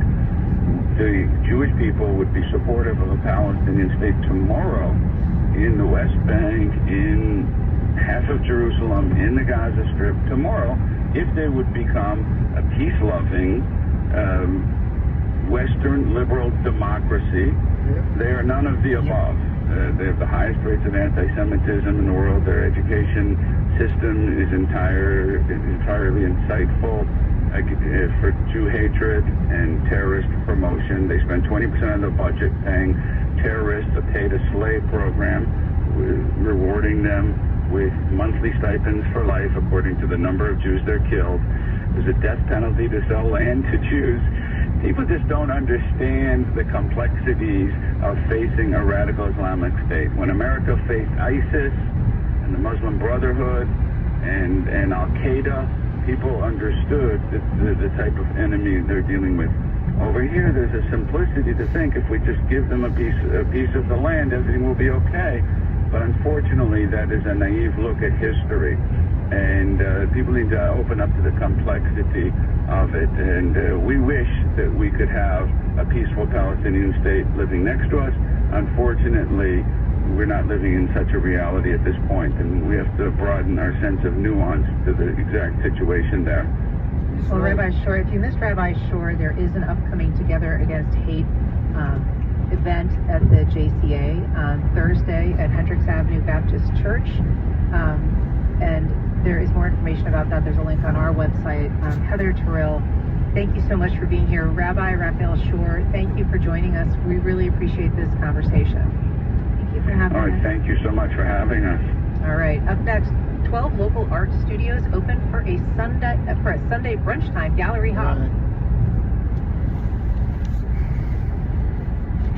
Heard Sunday brunch. 1928. Something called the Balfour Declaration, where the British granted 1/5 of the territory to the Jews because the British controlled it then, and 4/5 to the Arabs. Right? So then in 1948, the Jews created a state, and all those people around them attacked them. Of course, they kicked their ass. Because one of the things for you and I as a Christian, the Jews are God's favorite people. Jesus Christ was a Jew. Mary, his mother, was a Jew. The 12 apostles were Jewish. I mean, there would not be Christianity without Judaism. So we're very intertwined. And Golda Meir, who was the prime minister in the 60s, during the 67 war, says, you know, if the Arabs would love their children as much as they hate their Jews, there would be peace right away. He said, if the Arabs put down their weapons, there will be peace. But if the Jews put down their weapons, we would be annihilated. Because first of all, Islam loves death. When you die, you're supposed to get 70 virgins. I mean, and everything about that religion has to do with death and kill and destroy. So what they want, when you hear the word from the river to the sea, that means they want to erase Israel from the map and kill everything in it. So no, there's not a two-state solution. If they want a two-state solution, Lebanon, Syria, Jordan, Saudi Arabia, Syria. He says Syria. I did say Syria, and Egypt need to give up some territory to make their brethren, the Islamic brethren, a homeland. Do they border each other? Yeah. All those countries I mentioned border Israel. And all they want to do is kill them all. Yep. And I'm sorry, but after Hitler killed 6 million Jews, they're going to die fighting. Yep.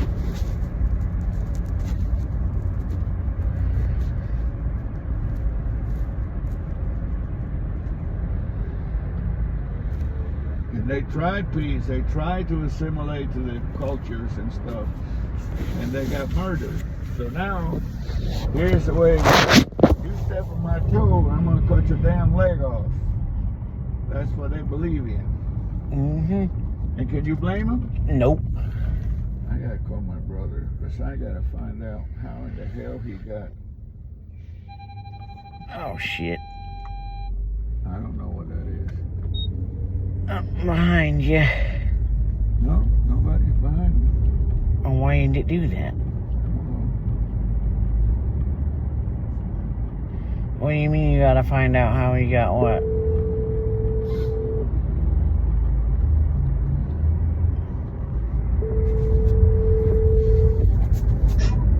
Hey, Yulito. Good. Dímelo. I'm on 301 South, about 29 miles from Ocala. What was that road you said we had to take? To take 24, but you know what? I think it's a lot easier to just go down to Ocala. Okay. And then pick up 75. Okay. I think you're better off, okay? All right, dude. All right, take care, guys. Thank you. Bye-bye. Bye.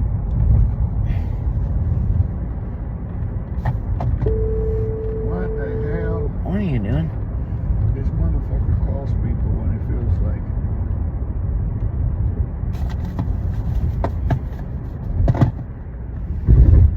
like. Train tracks.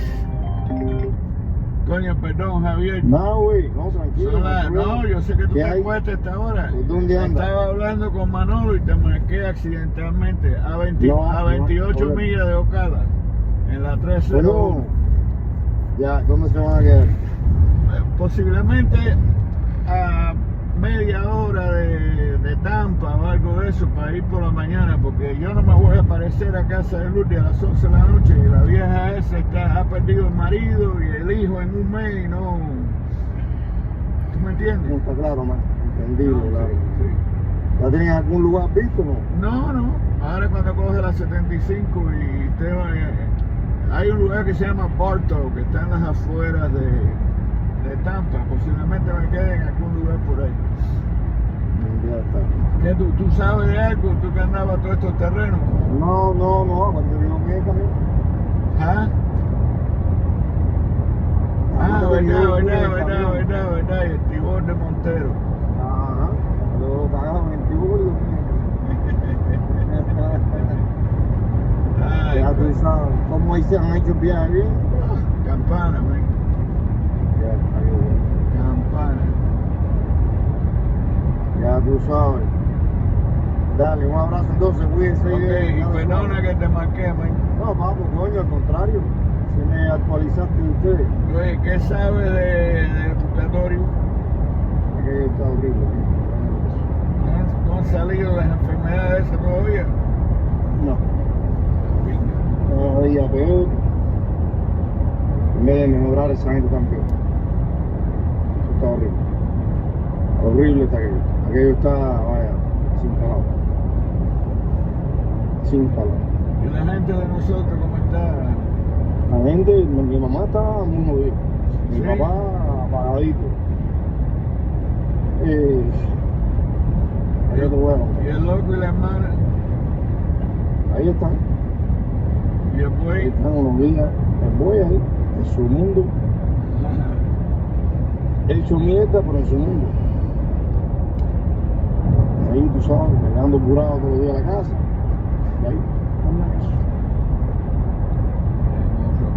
pinguitas. Ahí está bien. Ok. De pinguitas. Bueno, ¿por dónde anda Neto? No, Neto está ahí en Cape Coral. Ok, Está no, ahora, pues no, sí, no anda por aquella zona. Si andara por aquí eso, a ver si lo veía. Anda por allá por Cape Coral. No, este y yo estamos esperando ahora, estábamos hablando que si le dan layoff, vamos a dar un viaje aquí otra vez y ahí cuando sacamos aquí vamos a ir a Miami y venir echando para acá.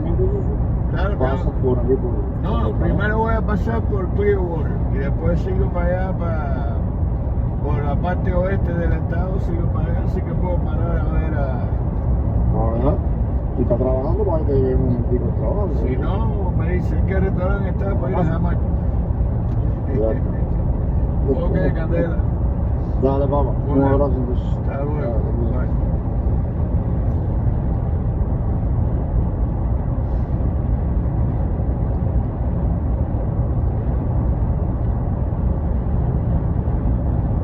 Oh, Joe.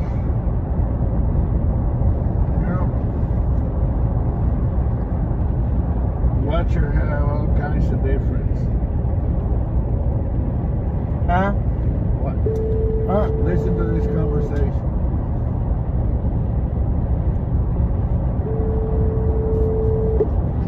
Hello? Hey, honey. Did you stop for the night? No, we're going to in about an hour. Okay. How you doing? Good. Just getting ready to go to bed. The beach there? Yeah, I'm sleeping. Oh. Very tight. Oh, okay.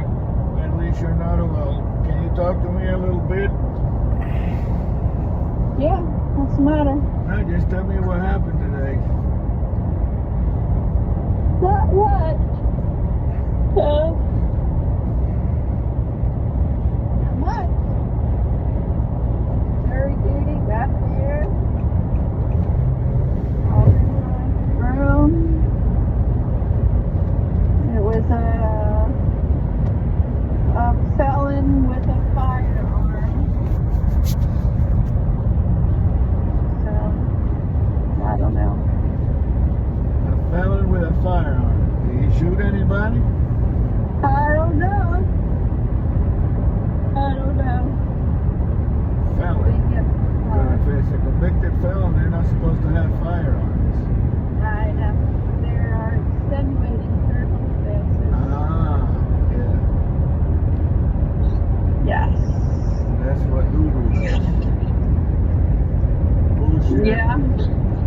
bullshit people, but extend radio services. Okay. You're gonna say hello to your son? Hey, Joe. Hey, Mommy. Are you having a good trip down? Yeah. Hey, I only stopped twice. Oh, good. Yep. That's good. Yep. Okay. Where are you guys going to stop for the night? I want to stop somewhere about an hour away from there. Yep. You know, so let's say by 10 o'clock we're going to start. Huh? And then how much longer do you have? Well, according to this thing, Turn right after 15 miles.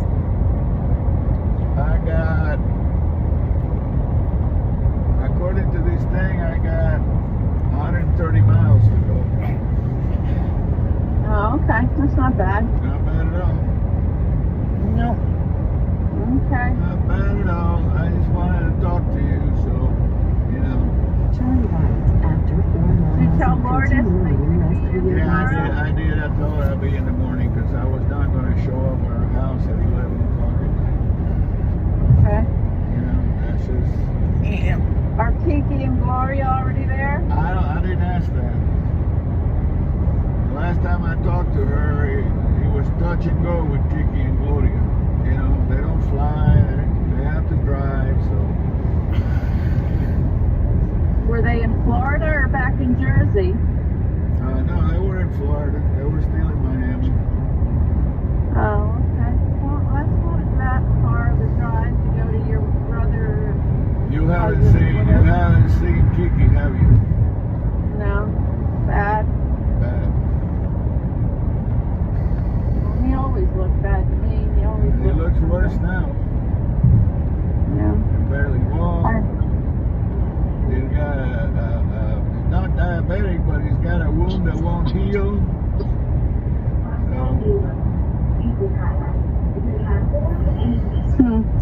What's that in the background?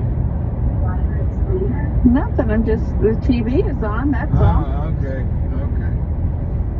Well, they said you were going to go to bed, so I thought you were concentrating on your son and I. All right, I got to navigate. It's 3 miles here, so I'm going to let you go. Okay, honey, be careful. I love you and I miss you. Love you too, honey. Bye. I love you, Mommy. Love ya. I love you. Love you too, sweetheart. Bye. Bye.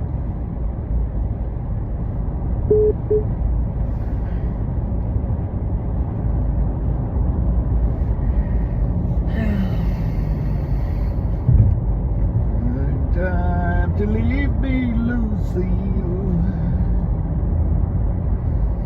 For hungry children and the crop in the field.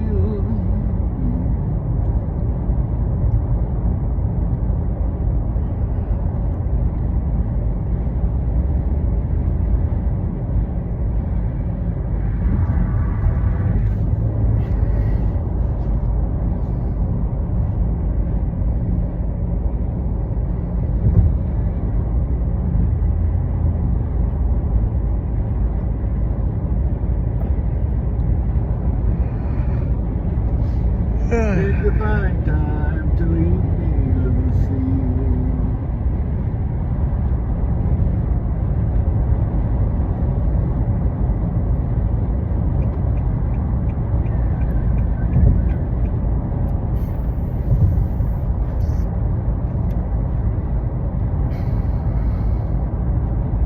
The holy state of Florida. Why do you say holy state of Florida? Yes. Oh. Because I'm here? Yep. Sanctus.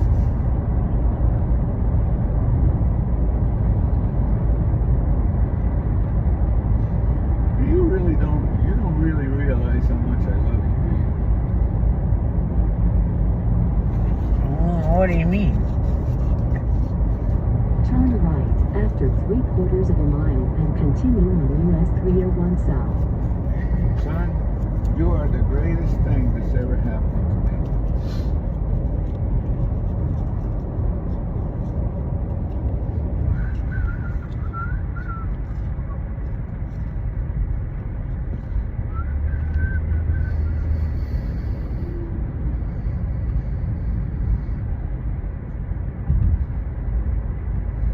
You pick a fine time to leave me.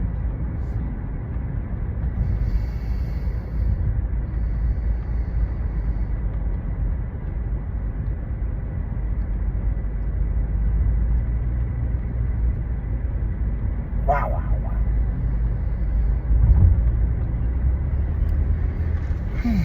Turn Bridge right. One, Hmm? two. Said turn third right. Mm-hmm. I'm not supposed to turn anywhere. I'm just supposed to keep going straight. The road is the one that's doing the turning. Yeah, that's right. It says that. After 10 miles. See? Yeah.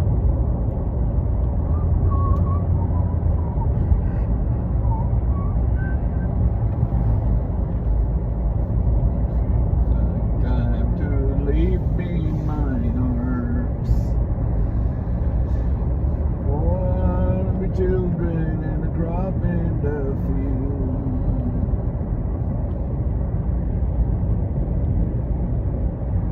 Time the hurting won't heal. You picked the fine time to leave me.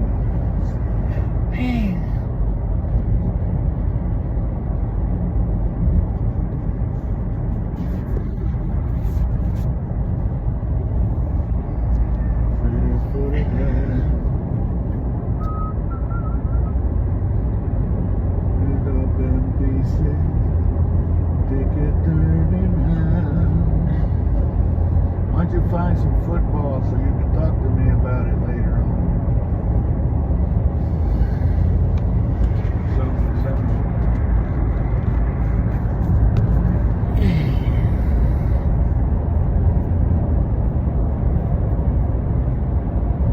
And now it's getting kind of warm. Yeah, let me turn on the heat.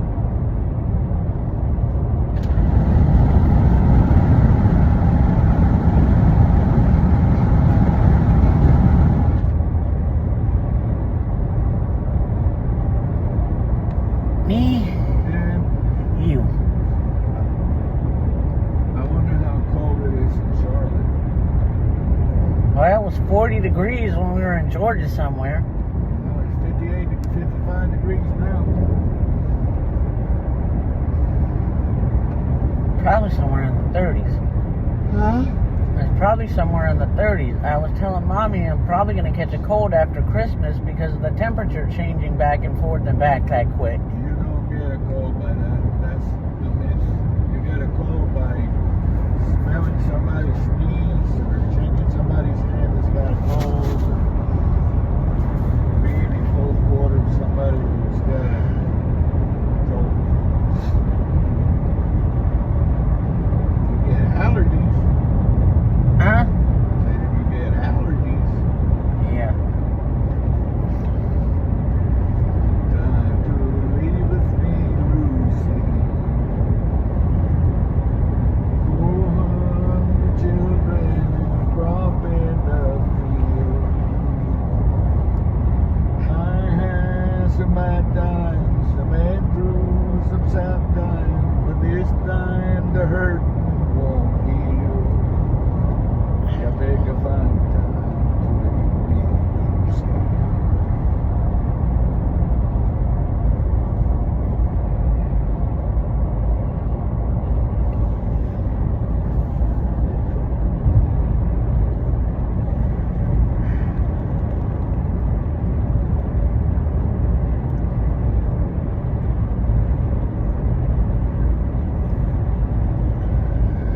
What time is the wake tomorrow?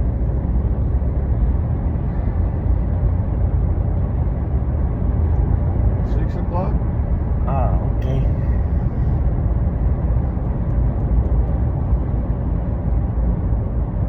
In fact, we might be be able to go eat at La Teresita. Turn right after I was just thinking that. Highway 326. Why do I know that?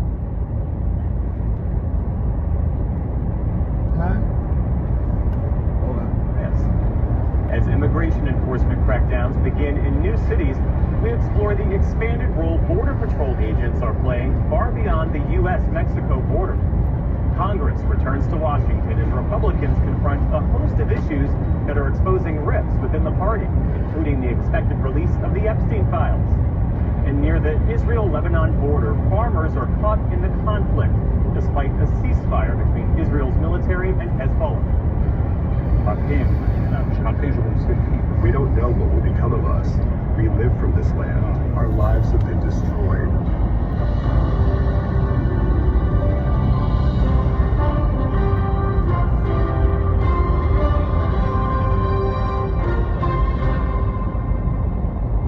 Major funding for the PBS NewsHour has been provided by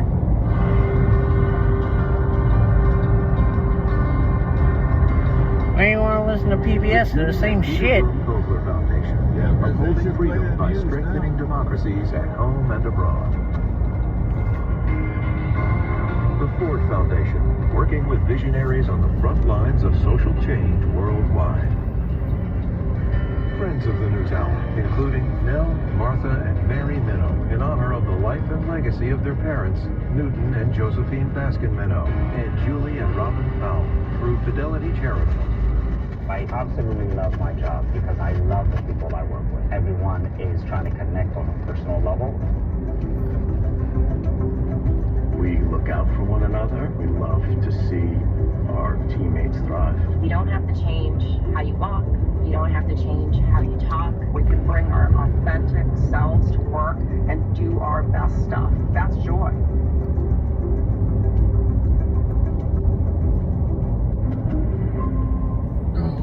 In 1995, two friends set out to make wireless coverage accessible to all.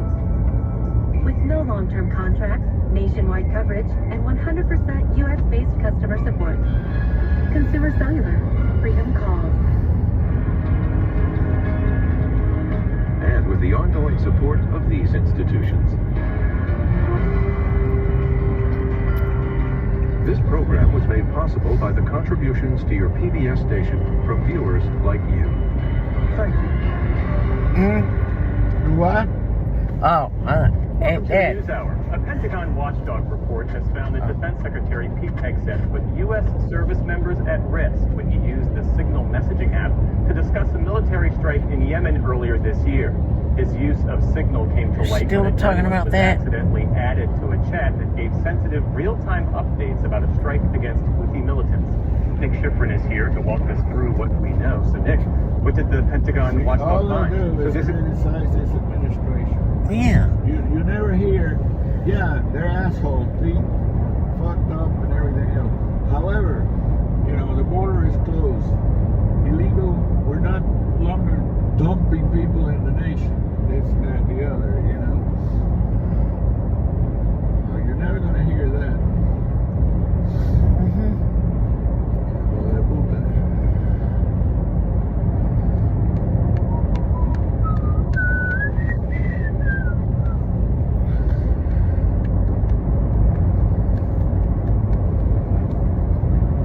So. Yep. Hey, Daddy. What? But if we go to La Teresita tomorrow, does that mean we're not going on Saturday? Well, yeah, Joe.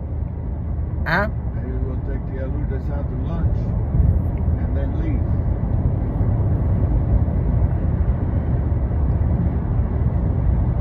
Go get a Obi fix and leave. What about medianoches? Oh, we'll go back through there and pick up the medianoches. Or maybe we go to McHale and get medianoches.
onto County Highway 326.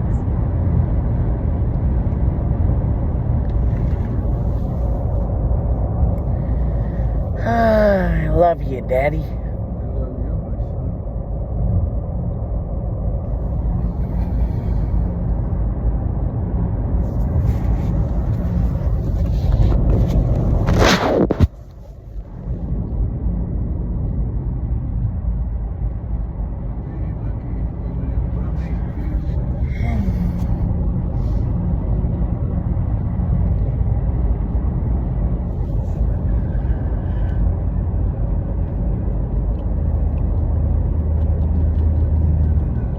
Turn next right. Right here? Okay.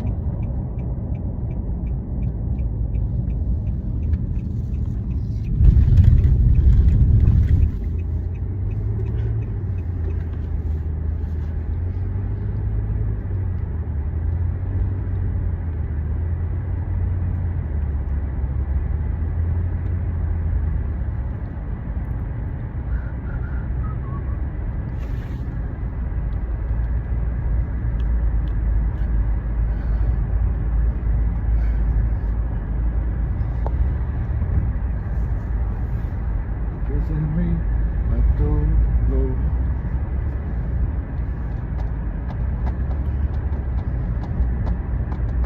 Turn right after 3/4 of a mile onto Florida 326. That we just did. Might be smoking something. I don't know. See, when the road turns, it tells you to turn, whatever way the road turns. Yeah. That's what this thing does. You know, I haven't figured out how to do the one on my phone yet. Really? Yeah. Ever since I got a new phone, and it's a 14 or 16 or something. It's just Yours is a 16 because your Siri has a better voice than mine does. mine is just racist. Turn next right.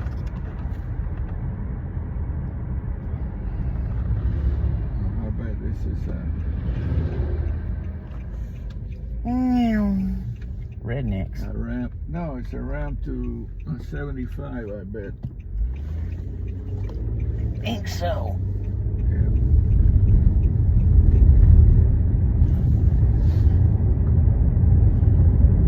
Yep, I-75. Wow, we made it across the state. Yep, we did.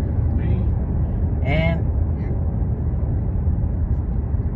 Well, you gonna tell me what the hell to do, or you gonna leave me hanging? 75 south. Yeah, I know it's south, but he's not telling me if he's gonna be on my right-hand side or on my left-hand side. That's why I say it's being racist. Yep. I mean, I remember this area. Yep. Oh. Hey, Joe. Yep. Smell the smoke? Yep. Yeah.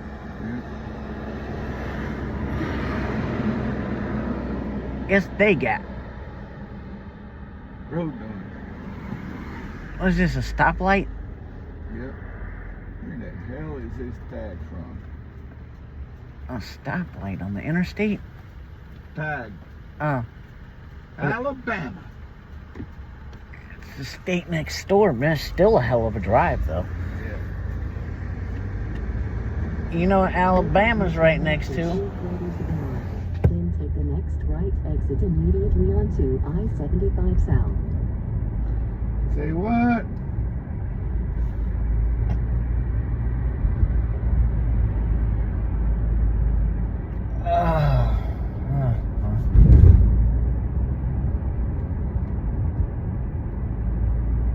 I see the highway because I see the, oh my God, it's Truck City over there. Yeah. I hope those motherfuckers can read the signs. Yeah.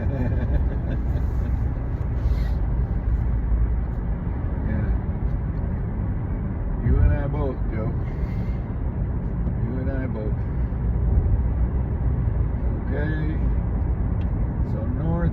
right here, and left is straight.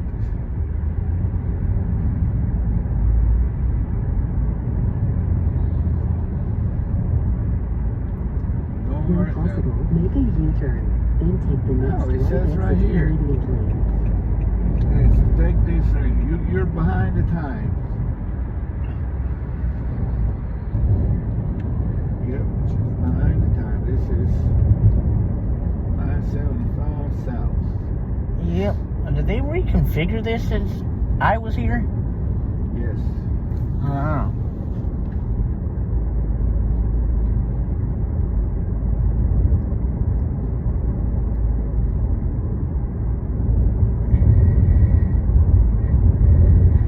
I've taken this drive many a times.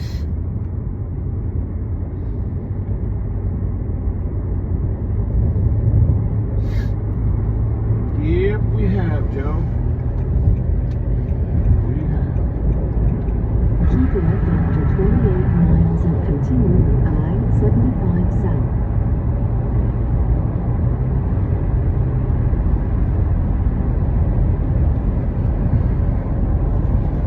That's why I came this time, because About 60 miles, we start looking for a hotel. Yep. About 10 o'clock. Yep. 10:30,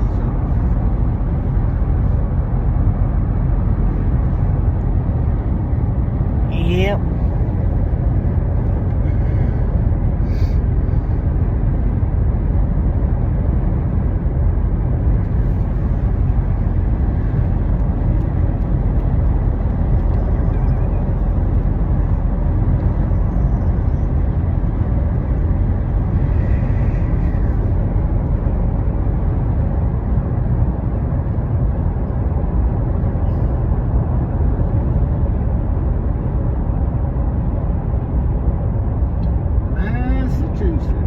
We saw a lot of them tags in September, didn't we, Joe? Well, yeah, but I think that's kind of similar to why we're going to be seeing a lot of Florida tags in the next couple days. Oh, you think it has something to do with it? But shit, we were 1,500 miles up the road, Joe. Yeah, Daddy, but I think what state is that we were in? Well, we went to Foxborough to watch the Panthers get their ass kicked. Yeah. And what team kicked the Panthers' ass? The Patriots. Yeah, and the what Patriots? New England. Yeah, and what's the states in New England? Let's see here. Maine, and Hampshire, Connecticut, Rhode Island. Yeah. I'm missing one. Yeah. What state started this whole conversation? Massachusetts. Yep. Damn, Joe. Thank you. Now I understand why there were so many tags in Massachusetts. Because we were in Massachusetts. Yep. That makes sense, huh? Hey, have you noticed the tags around here? Yeah, they're floating. No, that one I don't know where the hell it's from. Missouri.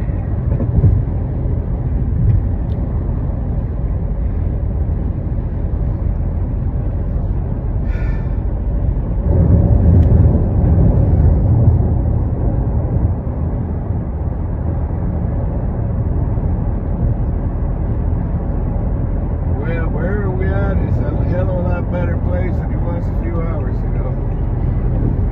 What? Wherever we are is a better place than it was a few hours ago. Oh, because I'm here? Yeah.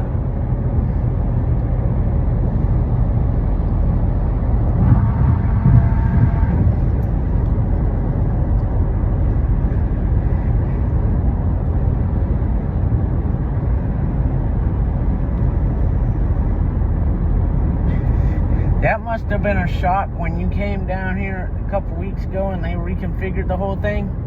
Yeah, but my brother, well, we came through another place because my brother got this bug up his ass to go down 24 and bypass this and bypass that. Yeah, I heard him. He said, yeah, but he said it was 24, but you're better off just going all the way down.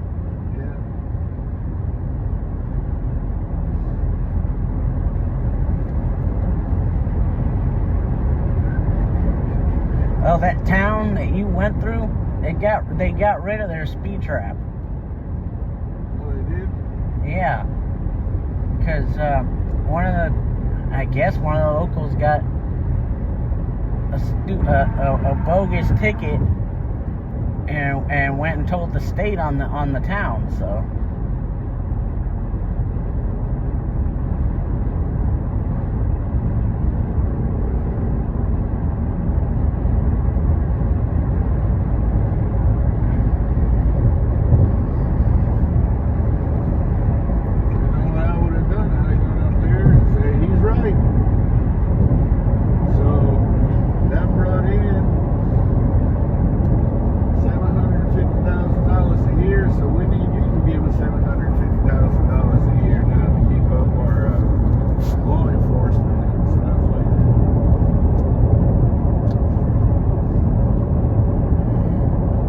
Yep, that's why they don't have the speed trap no more.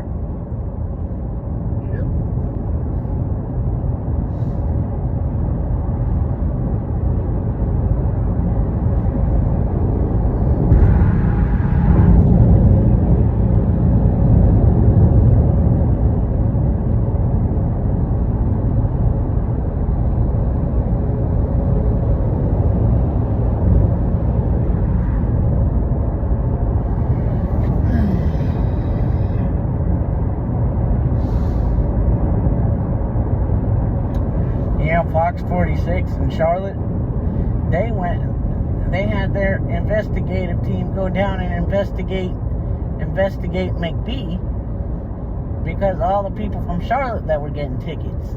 They did? Yeah. What did they find? Oh, they sure as hell look like a ticket quota.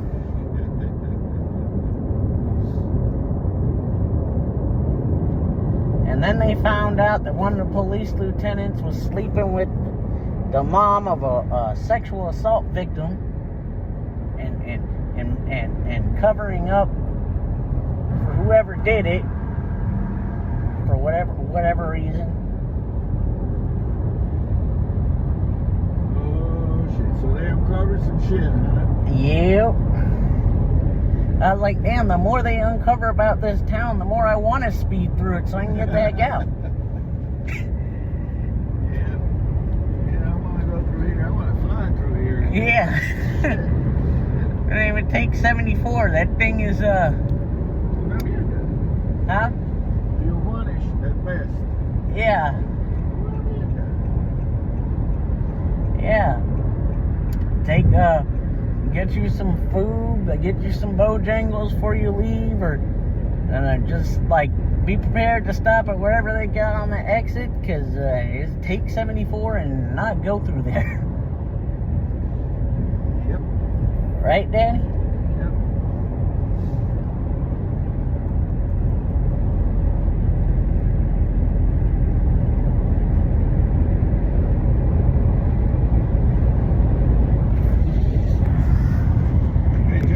Yeah? No, that's a Florida attack.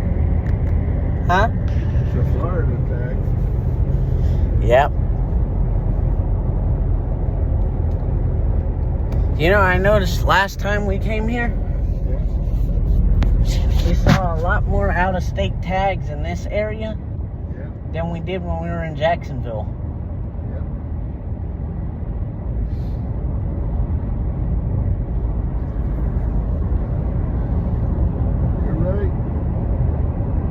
You remember that? There's a lot more out-of-state traffic through here than on 95. That's interesting. Very.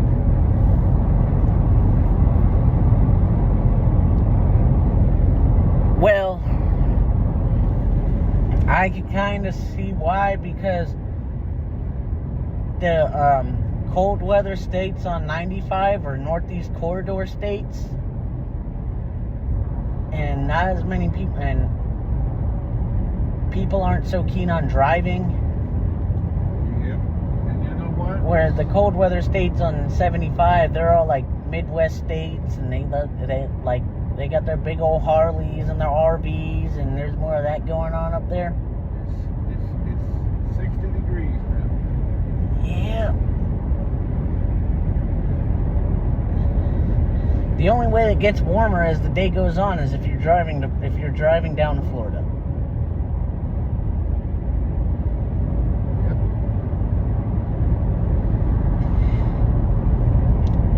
Which is why, you know, you fly, you wear long pants and long sleeves, and you go fly to Miami, and then you step out, and it's like, why is it so hot?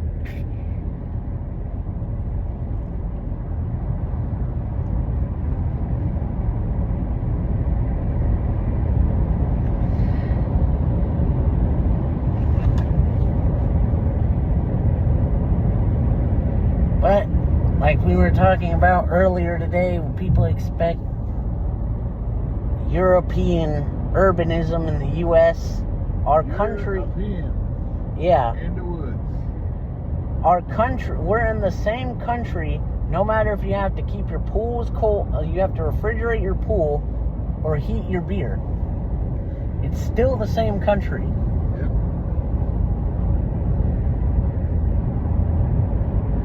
And in Phoenix, they have to have like chillers for their pool because it gets so hot. Phoenix, the capital? Yeah. That's what Maricopa County is. Phoenix is in Maricopa County.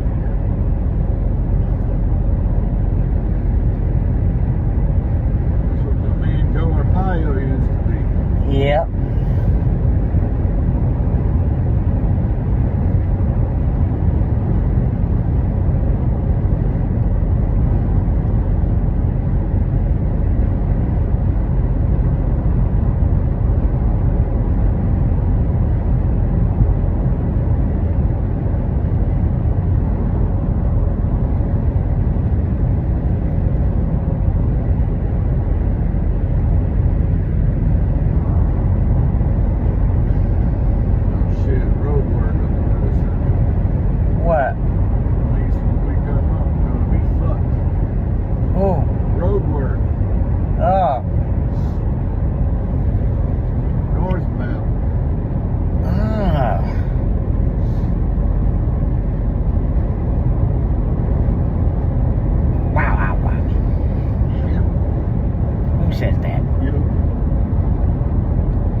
It that bad, and you can go on I-4 and go through there, but that traffic, I've heard horror stories about that traffic. The traffic on what? I-4 through Orlando. Remember that time we went somewhere when we came across from Buc-ee's? Yeah. But you still had to go up 75. We still had to come this way. Yeah, but this is where it's stuck right here. Oh.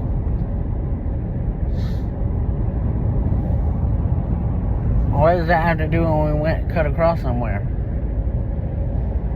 Because if we could cut across in Bellevue or somewhere like that, we would miss all that traffic.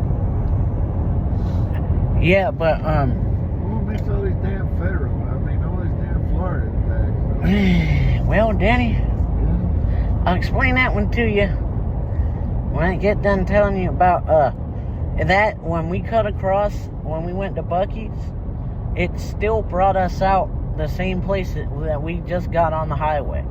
Oh, you did? Yeah. Oh, shit. Well, I mean, we could try our luck with I-4. No, Daddy, it'll bring us the same way. Well, we can see which way you want to take us. You know what? I wouldn't mind going down I-4 because I've never been down there.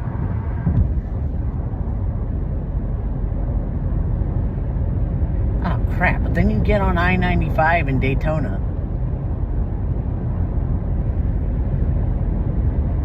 Is it that bad? What, Daytona? No, the road work when you want to do all that? I don't think so. Is it still going? No. We passed it a long time Oh. ago. Yeah, well. Is it bad enough you want to try your luck with I-4 and then get on I-95 like 2 hours south of Jacksonville? Alright, Tampa, 80 miles. Okay.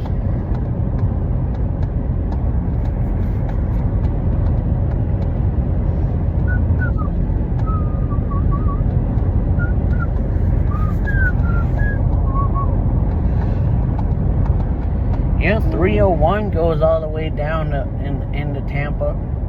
301? Yeah. Well, maybe we'll get 301 all the way up here. Maybe. All the way across. Yeah, what if you punch in, punch in Buc-ee's, you talking about the one in St. Augustine, right? Right. Yeah, it'll still take you through there. To where? Through the road work. Traffic work? Yeah. See. But, and you take I-4, you can go to the one in Daytona.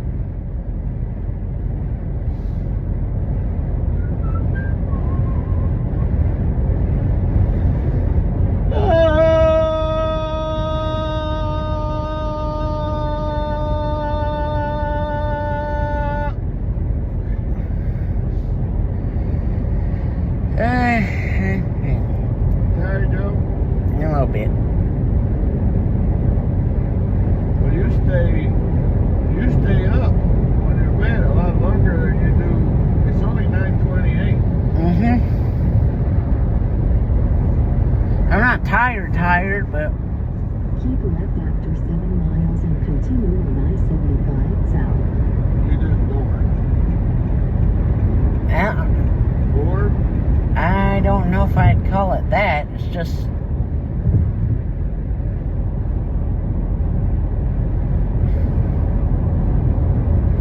Well, I don't have to pay for a hotel, but you know what? What? Look, give me some more snickers.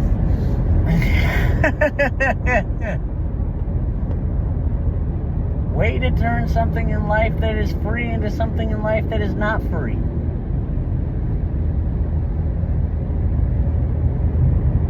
It is free. Well? You can't put a price on that. Well,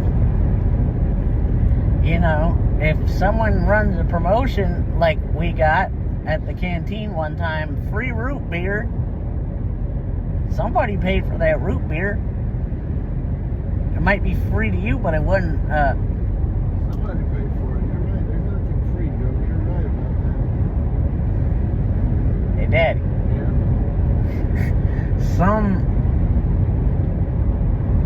Somebody at Jack Beagles said that they should legalize prostitution because when you meet a girl and you take her out to dinner, and by the time you get done whining and dining her, and if you go home and do the thing, you're still paying for it indirectly.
See, I-4, if the traffic is bad enough, they have toll lanes on 77.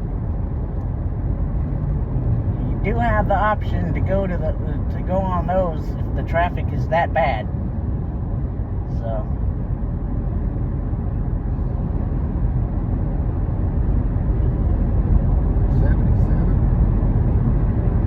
Huh? 77? Yeah, on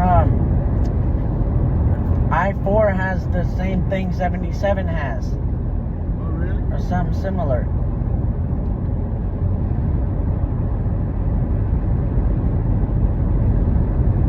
But every tourist video, like video about tips for visiting Florida, every video says that I-4 is like the craziest driving experience this side of the Mississippi. But it says it has a toll lane? Yeah. Oh. See, is the traffic bad enough? Is the traffic going to be bad enough going through the road work? For a while.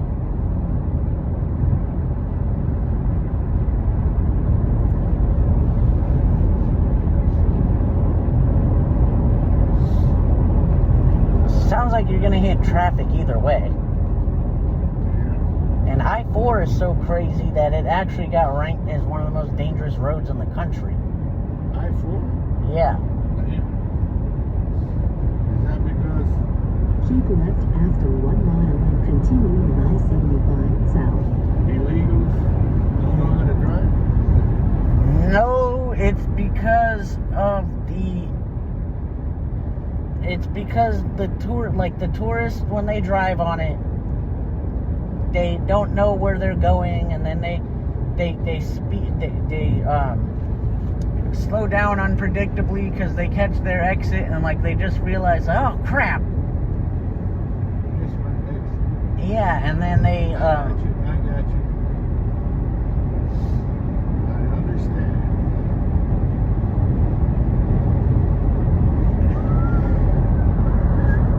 Keep next left.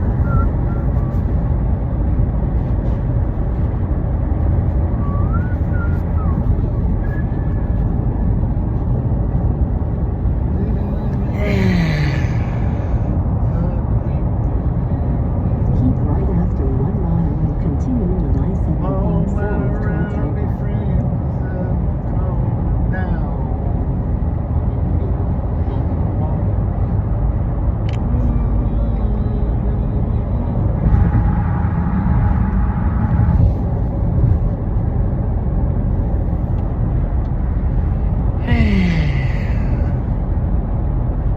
I love the Panthers.